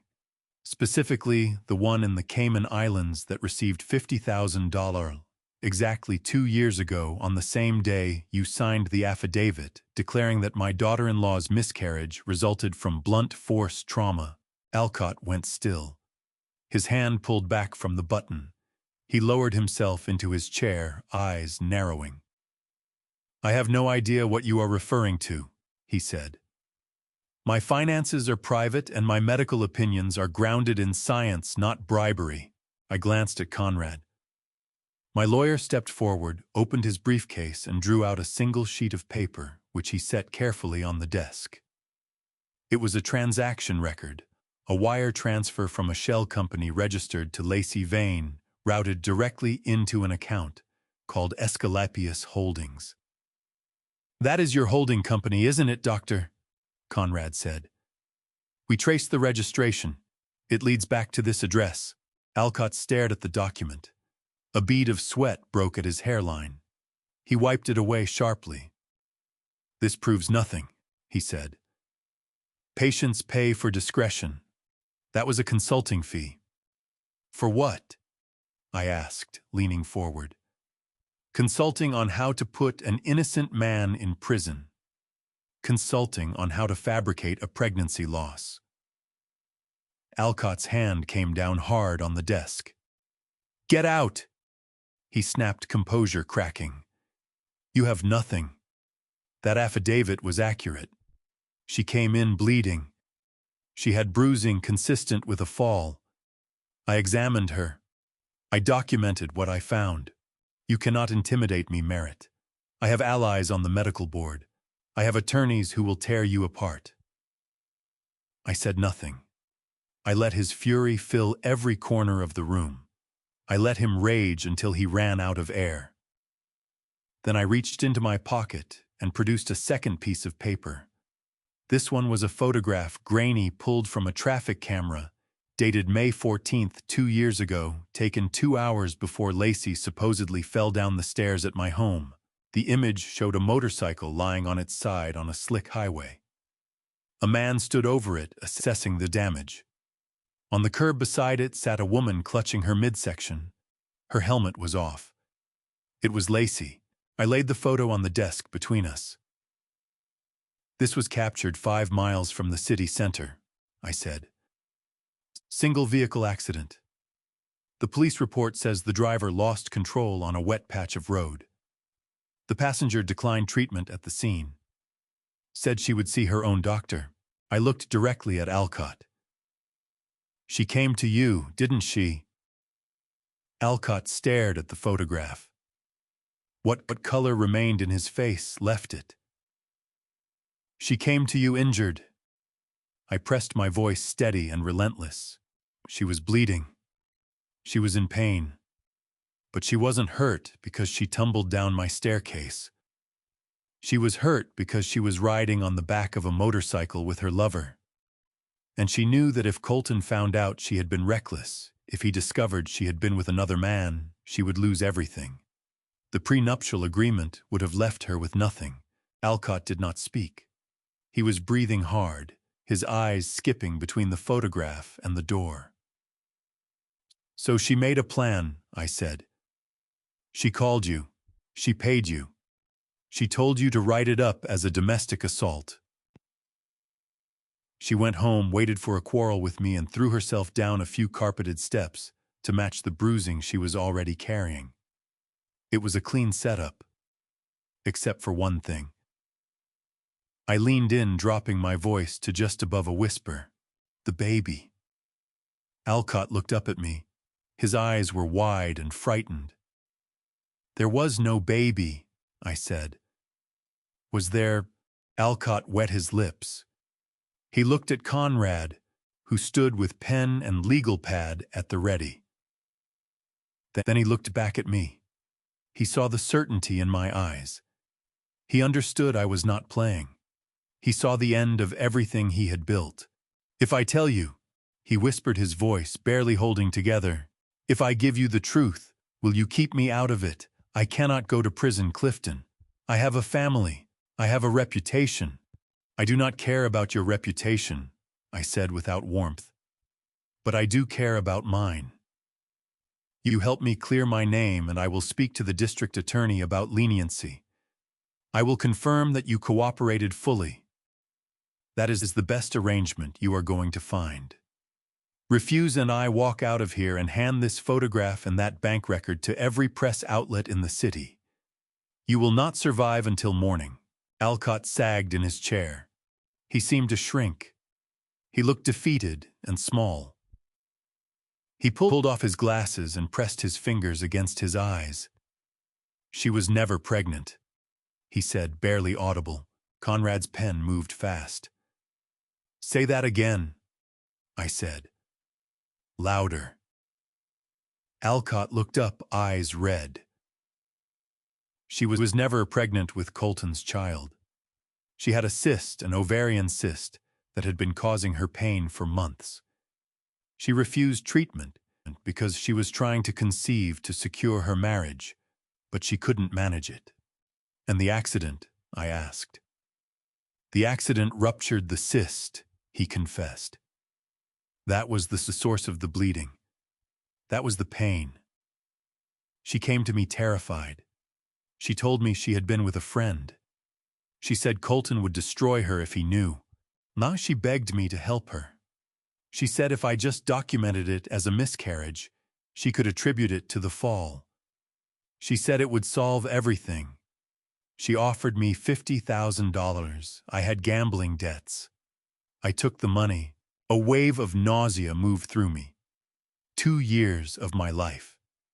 2 years in a cage. All of it for a cyst and a lie." "And the stairs?" I asked. "She staged it herself," he said, shaking his head. She wanted you gone. She said you were asking too many questions about the finances. Said you were in the way. It was 2 birds with 1 stone. I settled back in the chair. I felt lightheaded. The truth was uglier than I had let myself imagine. This wasn't desperation. It wasn't even greed alone. It was pure, deliberate malice. "Write it down," I said. "She what?" Alcott asked. "A full written confession," I said, pointing to his notepad. "Everything. The cyst, the accident, the bribe, the fabricated diagnosis. All of it. And sign it." Alcott hesitated for just a moment, then picked up his pen. He wrote for 10 minutes. The only sounds in the room were the scratch of the pen on paper and the uneven rhythm of his breathing. When he finished, he slid the pad across to me. I read it. It was damning. It was exactly what I needed. I stood. I took the notepad and passed it to Conrad. "Get this notarized," I told him. and a copy goes to the district attorney today. I looked down at Alcott sitting with his face buried in his hands. You are a disgrace to your profession, I said. I know, he whispered. I walked to the door and unlocked it. Do not leave town, doctor, I said. The police will be calling on you. But at least now you have the chance to tell them you were coerced. It may save you a few years. I walked out of the office and down the corridor. Conrad kept pace alongside me, clutching the notepad as though it were a sacred text. We got him, Conrad said, his voice hushed with disbelief. We actually got him. We got the pawn, I said, keeping my eyes forward. Now we go for the Queen. I walked out of the building and into the open air. It tasted cleaner. The noise of the city sounded for the first time in a long while like music. I had the weapon I needed. The noose was closing around Lacey's throat, and tomorrow I would kick the chair out from under her. The grand ballroom of the City Arts Center was a monument to excess. Crystal chandeliers hung from this vaulted ceiling like frozen fireworks, throwing a golden wash over the city's elite. 500 guests packed the room that night, men in tuxedos who held the city's financial strings, and women in gowns priced beyond a teacher's yearly wage. They sipped vintage champagne and spooned caviar, blissfully unaware that they were gathered inside a slaughterhouse, and that the animal being led to the blade was my own son. I kept to the shadows behind the velvet curtains, stage right, invisible to the crowd, but with a clean sightline to the podium. Colton was up there, soaking in the spotlight. He looked every inch the prosperous CEO. Hair immaculate, smile bright and hollow. Lacey occupied the front row, wearing a necklace I knew immediately another piece from my late wife's collection. She applauded with both hands, gazing up at him with an adoration I knew dissolved the instant the cameras looked away. Colton leaned into the microphone, his voice filling the hall, confident, polished, smooth. Ladies and gentlemen, he said, opening his arms wide. Tonight is not simply about raising money for the arts. It is about legacy. My father, Clifton Merritt, built a great foundation, but the future belongs to innovation. The future belongs to those bold enough to embrace risk. And I am proud to announce that Merritt Logistics is entering a new era of prosperity. We are expanding, we are growing, and we are stronger than ever. I checked my watch. 8 o'clock exactly. The timing was everything. At that precise moment, on the other side of the city and across the globe, the automated press release from Nemesis Corporation detonated on the newswires.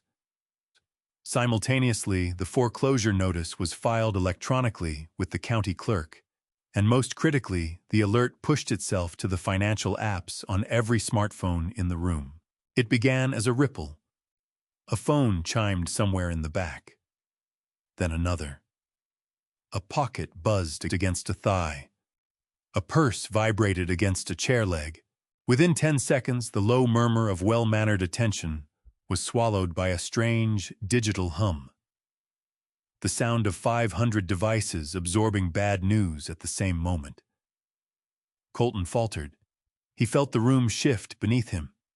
He watched the head of the Commerce Bank glance down at his phone and frown. He saw the mayor lean toward his wife, whispering, pointing at the stage. We are, Colton stammered, reaching for control. We are committed to excellence. But no one was listening anymore. The glowing screens lit up face after face in that cold blue light of shock. The headline was short and merciless. Merritt Logistics defaults. Nemesis Corp. Seizes control. Assets frozen. Bankruptcy imminent. The whispering ignited. It swelled fast, like the drone of a disturbed hive. A woman in the second row turned her phone toward Lacey. Lacey looked at the screen. I watched her jaw fall open. She rose from her seat and knocked her chair over behind her. She fixed Colton with wide, terrified eyes and shook her head, rapid, frantic. Colton looked bewildered. He laughed a thin, nervous sound that rang painfully through the microphone. Is there a problem?" he asked. I stepped out from behind the curtains. I did not run. I walked. My footsteps were heavy and deliberate against the wooden stage. I came up behind Colton. He did not notice me until the crowd's collective gasp told him to turn. He spun and lurched backward as if I'd scorched him. "Dad," he breathed. "What are you doing here? Get off the stage." I reached over and took the microphone from his hand. He was too rattled to resist. I gripped the stand and looked out across that sea of faces. The shock, the judgment, the slow dawning realization that the king was dead and the old lion had walked back in. "Good evening, everyone," I said. My voice was calm, cold, and level. "I apologize for the interruption. My son was just telling you about the future of Merit Logistics. It seems he neglected to mention a few critical details about the present." I reached into my pocket and produced the deed. The real deed. The one transferred to Nemesis Corporation 5 minutes prior. "You all received a notification on your phones just now," I continued. "It tells you that Merit Logistics has defaulted on a major loan. It tells you that a company called Nemesis Corporation has exercised its right to seize all assets, the corporate headquarters, the fleet, and the executive voting rights." I let the silence breathe for a moment. All of that is true. But there is one detail the news report failed to include. It did not name who owns Nemesis Corporation. I turned to look at Colton. He was trembling.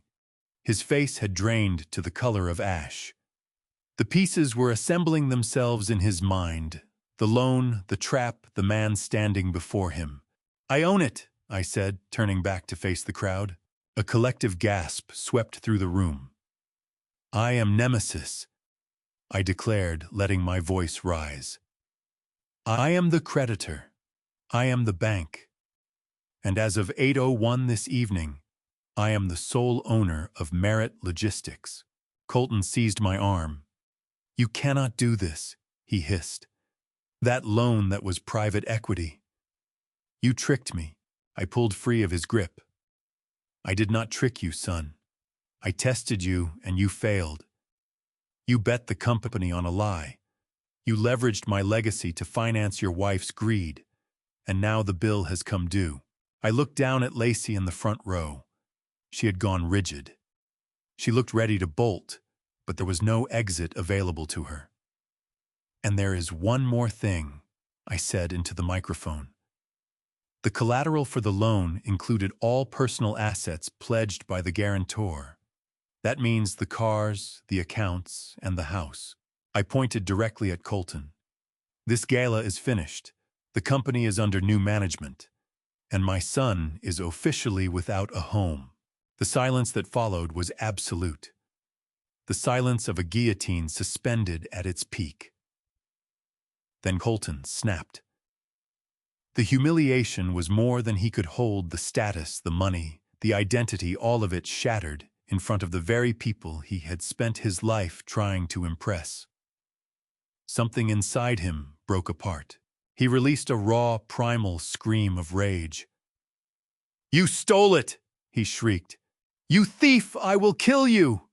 He lunged at me, fingers curved like claws reaching for my throat. He wanted to choke the life out of me right there on that stage. I did not move. I did not flinch. I stood my ground, prepared to absorb the blow, but I did not need to. From the wings, a massive figure surged forward. Rex, head of security. He moved with a speed that had no business belonging to a man that size. He cut Colton off mid-lunge, driving him to the floor with a bone-jarring crash. "Hacha! Get off me!" Colton shrieked, thrashing wildly against the stage. "That is my company. He is the criminal. Arrest him. Amayu!" Rex wrenched Colton's arms back and pinned them, then looked up at me, waiting. "Take him out, Rex," I said quietly into the microphone. "And take his wife as well. They are trespassing." 2 additional guards emerged and caught Lacey, who was already sliding toward the side exit. She screamed, kicking and clawing as they hauled her toward the doors. Colton was dragged upright. His tuxedo tailored in London 10 years ago was torn at the shoulder. His hair was in ruins. He looked at me through eyes swimming with tears and hatred. "I am your son," he sobbed. "How could you do this to me?" I looked at him. I looked at the boy I had raised, the one who had grown into a man willing to cage his own father. "You stopped being my son the day you put me in a cage," I said. "Get him out of my sight." Rex pulled him away. Colton's screams rang through the ballroom until the heavy double doors slammed shut and swallowed the sound whole. I stood alone on the stage. 500 faces stared back at me, terrified, awestruck, witnessing something that was equal parts massacre and coronation. I adjusted my tie. I looked at the microphone. "Please enjoy the dessert," I said. "I understand the chocolate tart is excellent." I set the microphone back on the stand and walked off the stage. I did not look back. I had stripped him of his armor. I had taken his sword. He stood naked in the wilderness now, but I was not finished. He had lost his money. He still had his freedom. And that was the last thing I intended to take from him. The backstage corridor was a narrow run of bare concrete and exposed wiring that carried the smell of dust and old adrenaline. The unglamorous truth behind the velvet curtain, and fitting somehow that this was the place where my family finally came apart. The ballroom's roar had dissolved into a low, baffled rumble. Back here, the noise was sharp and violent. Rex and the other guards had hauled Colton into a holding area near the loading dock. He was a wreck, his tuxedo jacket split at the shoulder, his face slick with sweat and tears. The fight had gone out of him. He was hyperventilating now, eyes skittering around the room like a cornered animal searching for any way out. Lacey was there too, boxed in by a pair of security officers who were blocking her path to the exit with polite but unmistakable firmness. I came through the heavy metal door, which clicked shut behind me, and swallowed the noise from the gala. But I hadn't come alone. The press had located the side entrance. A dozen reporters with cameras and microphones were pressing against the security line, their lenses ravenous for the wreckage of what I had detonated on that stage. I caught Rex's eye and nodded. Let them in. The truth deserved a witness. Colton saw me and lurched to his feet, stumbling toward Lacey. He reached for her, desperate for an ally, desperate for the woman he had burned his soul to satisfy. "Lacey, tell them." Colton begged, his voice climbing into something high and hysterical. "Tell them about the trust. Tell them about the baby's rights. He can't take everything. We still have your accounts. We still have the offshore money." Lacey slapped his hand away. The crack of it off the concrete walls rang like a pistol shot. She stepped back, studying him with a look that mixed contempt and raw, unfiltered loathing. The mask was gone entirely now. No more devoted, supportive wife. What remained was a rat that had finally grasped that the ship had sunk, and the captain was going down with it. "Don't touch me," she spat. "You are pathetic. Just look at yourself, crying like a child." "I see so." Colton gasped, pressing a hand to his chest. "What are you saying? We're in this together. We need to call a lawyer." "There is no we." Lacey's voice shredded what was left of her composure. "You're broke, Colton. You heard him. You're homeless. Did you think I signed up for this? Did you think I married you for your personality? You're a weak, spineless little man who needed his daddy to run his life. And now you don't even have his money." She pivoted toward the guards. One manicured finger aimed at the door. "I'm leaving," she announced. "I'm filing for divorce in the morning, and you can tell your father I'm taking half of whatever scraps are left. I want spousal support. I want child support. I will bleed you dry for the next 18 years. She moved to storm out her red dress, sweeping around her like a pool of blood. You're not going anywhere, Lacey. My voice stopped her dead.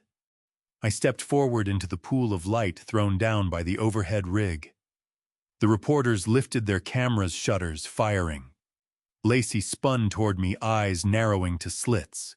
"You get out of my way, old man," she hissed. "You got your company back. Congratulations. Now let me go. I have a son to raise." I reached into my inner pocket. This was the moment, the final nail driven home. "You do not have a son with Colton," I said, keeping my voice level. The silence that dropped over the room was immense. Colton looked up, his tear-streaked face caught between confusion and panic. "What?" he whispered. "What did you just say?" I walked toward him. The anger I'd carried for so long had left my face. What I gave him now was pity.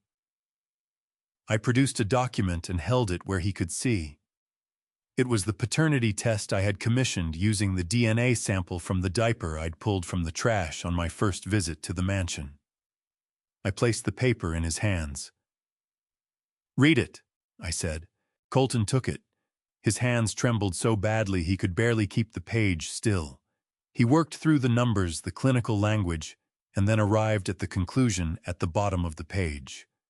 Probability of paternity, 0%. He lifted his eyes, his mouth opening and closing without a sound. He looked at Lacey.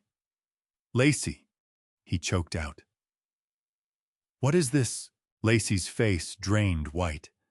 She made a grab for the document, but Rex stepped squarely into her path.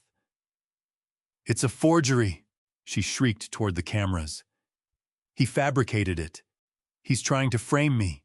I produced the second document, the confession from Dr. Alcott. I held it up for the press. "And this," I said, projecting clearly into the microphones, "is a sworn affidavit from Dr. Warren Alcott. It details how Ms. Vane paid him $50,000 to fake a miscarriage 2 years ago. There was never a baby then, and the baby she has now." I turned my eyes to Lacey, who had pressed herself back against the wall, trembling. "I did some digging, Lacey. I pulled the visitor logs at your gym. I checked the credit card receipts for the hotel rooms. And then I ran a second DNA comparison. I drew out a photograph. It showed the personal trainer, the man with the tattoo on his neck." "Meet the real father," I said, and let the photo fall to the floor at Colton's feet. Colton stared at the photograph. He stared at the paternity test. Then he raised his eyes to his wife, the woman he had sent his own father to prison to shield, the woman he had stolen millions to impress, the woman who was looking back at him, now not with love, but with the wide, frightened eyes of a con artist whose cover had just been blown. "Is it true?" Colton whispered. His voice had broken down to something that sounded like glass being ground to powder. Lacey said nothing. She didn't need to. The silence answered for her, and then Colton screamed, not in rage, in agony. It was the sound torn out of a man who has just understood that his entire world was an illusion. He dropped to his knees on the bare concrete floor. He grabbed at his hair, rocking forward and back. "I put him in jail!" Colton wailed, driving his fist into the ground until his knuckles split and bled. "I put my own father in jail for you. I destroyed everything for you. And it was all a lie." He looked up at me, his eyes bloodshot and blown wide, filled with a horror that would never fully leave him. "Dad," he sobbed. "Dad, I didn't know. I swear I didn't know. She told me you hurt her. She told me the baby was mine." I looked down at him. He was rubble, a hollow shell of a man. "Ignorance is not a defense, Colton," I said, my voice cold and even. "You chose to believe a lie because believing the truth was harder. You chose her over your own blood. Colton crawled toward Lacey, seizing the hem of her red dress. You monster! He screamed, hurling the words at her. You destroyed us! Lacey kicked free of his grip. She looked at the cameras, and in that instant understood that her life as a socialite was finished. Something inside her finally gave way. She slid down the wall and buried her face in both hands, weeping not for what she had done, but for what she had lost. I turned to face the press. You have your story, I said. The fraud, the adultery, the theft. Print all of it. I looked at Rex. Call the police, I said. We have a confession to file, and I believe there are outstanding warrants for both of them. I turned and walked for the exit. Behind me, Colton's weeping tangled with the snap of cameras and the shouting of reporters. A symphony of ruin. I pushed through the door and stepped out into the cool night air. The gala was still running inside, but the party was finished. The house of cards had come down, and I was the only one still on my feet. The air outside the arts center was no longer cool and quiet. It was a storm of sirens and shouting. Red and blue lights from the police cruisers strobed off the wet pavement, making everything look like a fractured nightmare. I took my place near the valet stand and watched the scene unfold. The gala's guests had flooded out onto the grand staircase, expensive gowns and tuxedos huddled together against the wind phones raised to record the fall of the House of Merit. They had come for a coronation. They were staying for an execution. Rex had done his part well. The police had arrived in force, not the local beat officers who might turn a blind eye for the right donation. These were detectives from the Financial Crimes Division and officers from the state prosecutor's office moving with a grim, unhurried efficiency that told me they had already read through the files Conrad and I had sent over. They knew precisely who they were coming for. Lacey was the first one out through the side exit. She was flanked by two female officers who held her firmly by the arms. That red dress, which had looked so commanding on stage, now looked like a costume from a third-rate production. Her hair was in chaos mascara smeared across both cheeks. She had no intention of going quietly. She was shrieking, driving her heels into the concrete, twisting against the officer's grip. "You cannot do this!" she screamed, her voice scraped raw. "Do you know who I am? I am a Merit. My husband owns this city. Let go of me right now, or I will sue you for everything you have." One of the detectives, a tall man with a face worn down by too many long nights, stepped in front of her. He looked entirely unmoved. He unclipped a pair of handcuffs from his belt. The metal caught the strobing lights. "Lacey Vane," he said, his voice slicing cleanly through her screaming. "You are under arrest for grand larceny, insurance fraud, and conspiracy to commit extortion. You have the right to remain silent." He turned her around.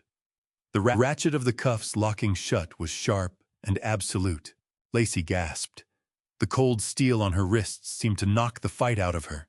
She looked up and found me standing 10 feet away, her eyes wide with a mixture of fury and disbelief. She opened her mouth, but before she could get a word out, the officers pushed her forward, steering her toward a waiting cruiser. She was folded into the back seat, head dipping low, the heavy door slamming shut on whatever she was still trying to say. Then came Colton. He walked out on his own. He wasn't fighting. He moved like a man being marched to the gallows. His tuxedo jacket had vanished somewhere in the backstage chaos. His white shirt was torn and stained. He blinked against the hard glare of the police lights, disoriented, hollowed out. When the officers moved toward him, he raised both hands without being asked a surrender he should have offered 2 years ago. "Colton Merritt," the detective said, reading from a warrant. "You are under arrest for corporate embezzlement, perjury, and filing a false police report." Colton said nothing. He let them pull his arms back. He let them close the cuffs. He looked numb all the way through. But as they started walking him down the steps, his eyes swept the crowd. He found the faces of former friends, the investors, the socialites, and saw them capturing his disgrace on their phones. Then he found me. I was standing alone by the fountain, hands in my pockets, face giving nothing away. I was not smiling. There is no pleasure in watching your own blood put in chains. But there is something else, something quieter and harder that comes when justice finally arrives. Colton stopped. He planted his feet and threw his weight back against the officer's grip. "Dad!" Who called out. They tried to push him forward, but he fought back, frantic to reach me. He wrenched free for just a second, stumbled forward, and dropped to his knees on the wet asphalt, sliding to a stop right in front of me. He looked up, tears running down his face through the sweat and the grime. He looked like a child again, the small boy who used to scrape his knees and come running to me. But that boy was gone. The man kneeling in front of me had killed him. "Dad, please!" He sobbed, reaching for my hand with his bound wrists. "Make this stop. Tell them it was a mistake. I am your son. You cannot let them take me to prison. I will die in there." I looked down at him. I saw the fear in his eyes. The same fear I had lived with every night for 730 days. The fear of the cage. The fear of being erased. "I made a mistake," he pleaded, his voice fracturing. "I was stupid. I was weak. But I am family. You always said family protects each other. Save me, Dad. Please save me." He bent forward and pressed his forehead against the toe of my shoe, weeping without any restraint left. I looked out at the crowd. They stood in silence, watching the final act play out. I looked at the officers who had paused and were waiting, giving the moment its space. They thought perhaps the father would bend. They thought mercy might still win the night. I leaned down. I brought my face close enough that only he could hear me. I could smell the fear coming off him. "I protected you for 40 years, Colton." I said, my voice low and hard as stone. "I gave you a home. I gave you an education. I gave you a company. I taught you right from wrong. I taught you that a man's word is his bond." Colton looked up, a flicker of hope catching in his eyes. "Yes," he whispered. "Yes, Dad." I straightened up, standing over him. "But you didn't learn," I said. "You chose greed. You chose a liar. And when I tried to warn you, you locked me away to silence me." I drew my foot back, breaking the contact between us, a quiet, deliberate rejection. "I have taught you everything I am able to, son," I said coldly. "And you failed every last test. So now I am sending you somewhere else to learn." Colton's eyes went wide with horror. "No!" he gasped. "No, Dad, please. I'll let prison teach you," I said. "Maybe the walls will show you what freedom is worth. Maybe the silence will show you the value of truth. Because I am finished teaching you." I looked up at the officers. "Take him," I said. Colton screamed. It was a long, agonizing wail that tore through the night. The officers grabbed him by the shoulders and hauled him upright. He thrashed and kicked, his eyes locked on me, full of betrayal, but I did not look away. I watched them drag him toward the second cruiser. The press surged forward, flashbulbs detonating like lightning, lighting up his twisted face one final time before he was pressed into the back seat. The door slammed. Lock clicked. The sirens rose as the cars pulled away, their red lights bleeding into the distance, taking the rot with them. I stood in the silence that came after. The rain had started again, washing the pavement clean. The guests drifted apart, whispering, steering clear of my gaze. They understood that the man standing by the fountain was not simply a survivor. He was something else entirely. I breathed in. The air tasted cold and clean. My son was gone. My daughter-in-law was gone. The house was empty. But for the first time in 2 years, I was not alone. I had my dignity. I had my truth. And tomorrow I had a company to rebuild. The morning sun poured through the floor-to-ceiling windows of the executive suite on the 42nd floor. A clean, sharp light, nothing like the gray murk that had pressed down on the city the day I walked out of that facility. The office had been restored. The treadmill was gone. The mirrors were gone. My mahogany desk sat back in its proper place, polished to a shine that mirrored the skyline of everything I had built. The room smelled of fresh coffee and good leather. It smelled of order. I sat in my high-backed chair working through the last stack of documents. My hand was steady. The signature came out bold and sweeping, the same as it had been 30 years ago. Across from me sat Audrey. She was no longer the frightened waitress in a rumpled uniform tucked into a diner booth. She wore a tailored navy suit that fit her with precision. Her hair was styled, and her eyes behind her new glasses were sharp and quick. She was moving through the quarterly projections on her tablet, tapping the screen with the ease of someone who belonged in that chair. I had named her chief financial officer 2 weeks prior.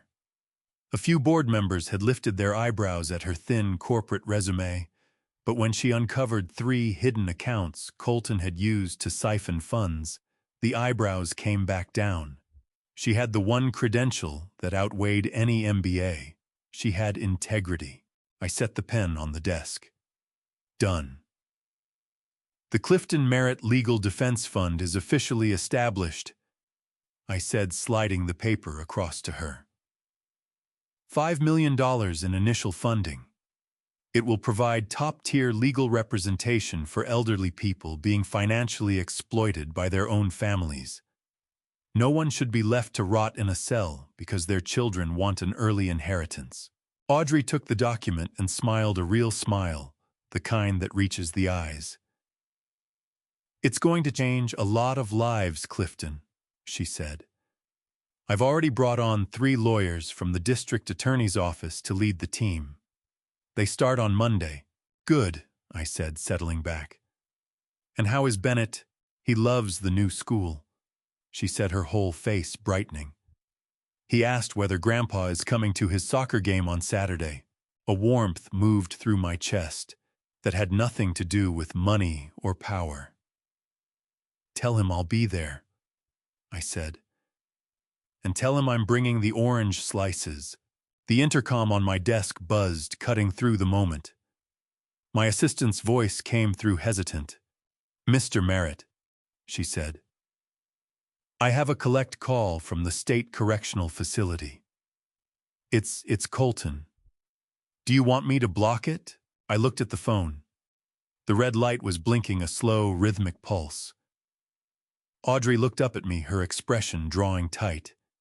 She said nothing, but I knew exactly what was running through her mind. The fear, the threats, the years of being worn down. I held my eyes on that blinking light for a long moment. 2 years ago, I would have snatched up the receiver before the second ring. I would have rushed in to patch whatever damage he'd caused. I would have posted bail, brought in the best lawyers, buried the truth under money. But the man who did those things no longer existed. He had died in a prison cell, and in his place stood only the nemesis. Put him through, I said, but keep it on speaker. A click. Then the automated voice declaring that the call was being recorded. Then came heavy breathing, and the sounds of another world bleeding through clanging metal doors, shouting the ambient noise of hell. Colton's voice came through the speaker, thin and frayed. Dad, are you there? I'm here, Colton, I said, my voice flat. Oh, thank God, he sobbed. Dad, you have to help me. This place, it's a nightmare. The public defender you left me with is useless. He's saying I'm looking at 10 to 15 years. 10 years, Dad. I'll be 50 when I walk out. You need to get me a real lawyer. Get Conrad, please. I know you're furious, but you can't just leave me to rot in here. I listened. I waited for some trace of remorse. I waited to hear him ask about his son. I waited for an apology to Audrey. Nothing came. Only his own suffering. Only his own needs. Even locked in a cell, he was still the same self-centered boy who believed the world owed him whatever he required.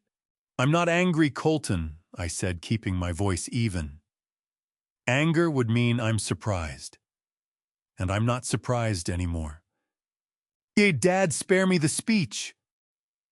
Colton snapped his voice, pitching upward in panic. I need money. I need an appeal. You have millions, just move something into my commissary account at least. I'm hungry, Dad. The food in here is sludge. I glanced at the sandwich sitting on my desk that I hadn't touched yet. The food is supposed to be bad, Colton, I said. It's prison. I ate it for 2 years. You'll adjust. Dad, please, he wailed. I am your son. Blood is thicker than water. You always said that you always said that. I reached out and let my finger hover over the disconnect button. I did say that, I replied. But I learned something new in the dark, Colton. Blood may be thicker than water, but it can also be poison. And when a limb is gangrenous, you don't keep it attached because it belongs to you. You cut it off to save the body. No, Dad, wait, don't hang up, Colton screamed. I already have I said. I pressed the button. The line went dead. The silence that settled over the room was total. It wasn't heavy. It wasn't soaked in grief. It was light, the feeling of dropping a loaded pack at the end of a brutal hike. I looked over at Audrey. She was watching me, tears standing in her eyes, not from sadness, but from something deeper. Understanding. Are you okay? She asked quietly. I got up and moved to the window, looking down at the city spread below. The cars were toys. The people were ants. Life was churning along down there, chaotic, indifferent, and beautiful all at once. I'm better than okay, I said. I'm free. I turned back to face her. People say family is everything. They say you owe forgiveness no matter what's been done to you. They say biology is destiny. I paused. They're wrong. Family isn't about whose blood runs in your veins. It's about who stands next to you in the rain. It's about who respects you when you have nothing left. It's about who tells you the truth even when it costs them something. I crossed the room and rested a hand on Audrey's shoulder. I lost a son, I said. A son who never saw me as anything more than a bank account. But I gained a daughter who sees me as a man. And on Saturday, I'm going to watch my grandson play soccer. I let that sit for a moment. That is a fair trade. I walked back to my desk, picked up my pen, and sat down. Now, I said, let's get back to work. We have an empire to run, and that is where I will leave it for now. If this story has stayed with you, and I suspect it has, then you already know that what Clifton Merritt endured was not just a legal battle or a business war. It was something far more painful. It was a father being forced to choose between the love he had always given freely and the justice that had been taken from him by force. This road cost him 2 years of his life, his reputation, and the version of his son he had hoped existed. I believe God allowed every one of those painful days for a reason, not to destroy Clifton, but to strip away everything that was never truly his to carry. What he got back was not just a company. It was himself. Here is what this story taught me, and what I hope it leaves with you. Never sign away your legal rights to appease someone's impatience. A signature made under pressure is a chain. If someone is working against you in silence, match them in kind. Gather your proof before you make a sound. Blood alone does not make a family. Loyalty, honesty, and the willingness to stand beside you in the hard times, that is what makes a family.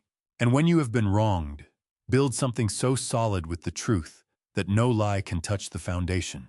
If this story moved you, I hope you'll share it with someone who needs to hear it today. Someone who is in the middle of their own fight and wondering if it is worth holding on. Leave me a comment and tell me what you took from it. And if you haven't already subscribed to Family Revenge Stories, so you're here for every chapter that follows. Thank you from the bottom of my heart for spending this time with me. Until next time, take care of yourself and take care of each other.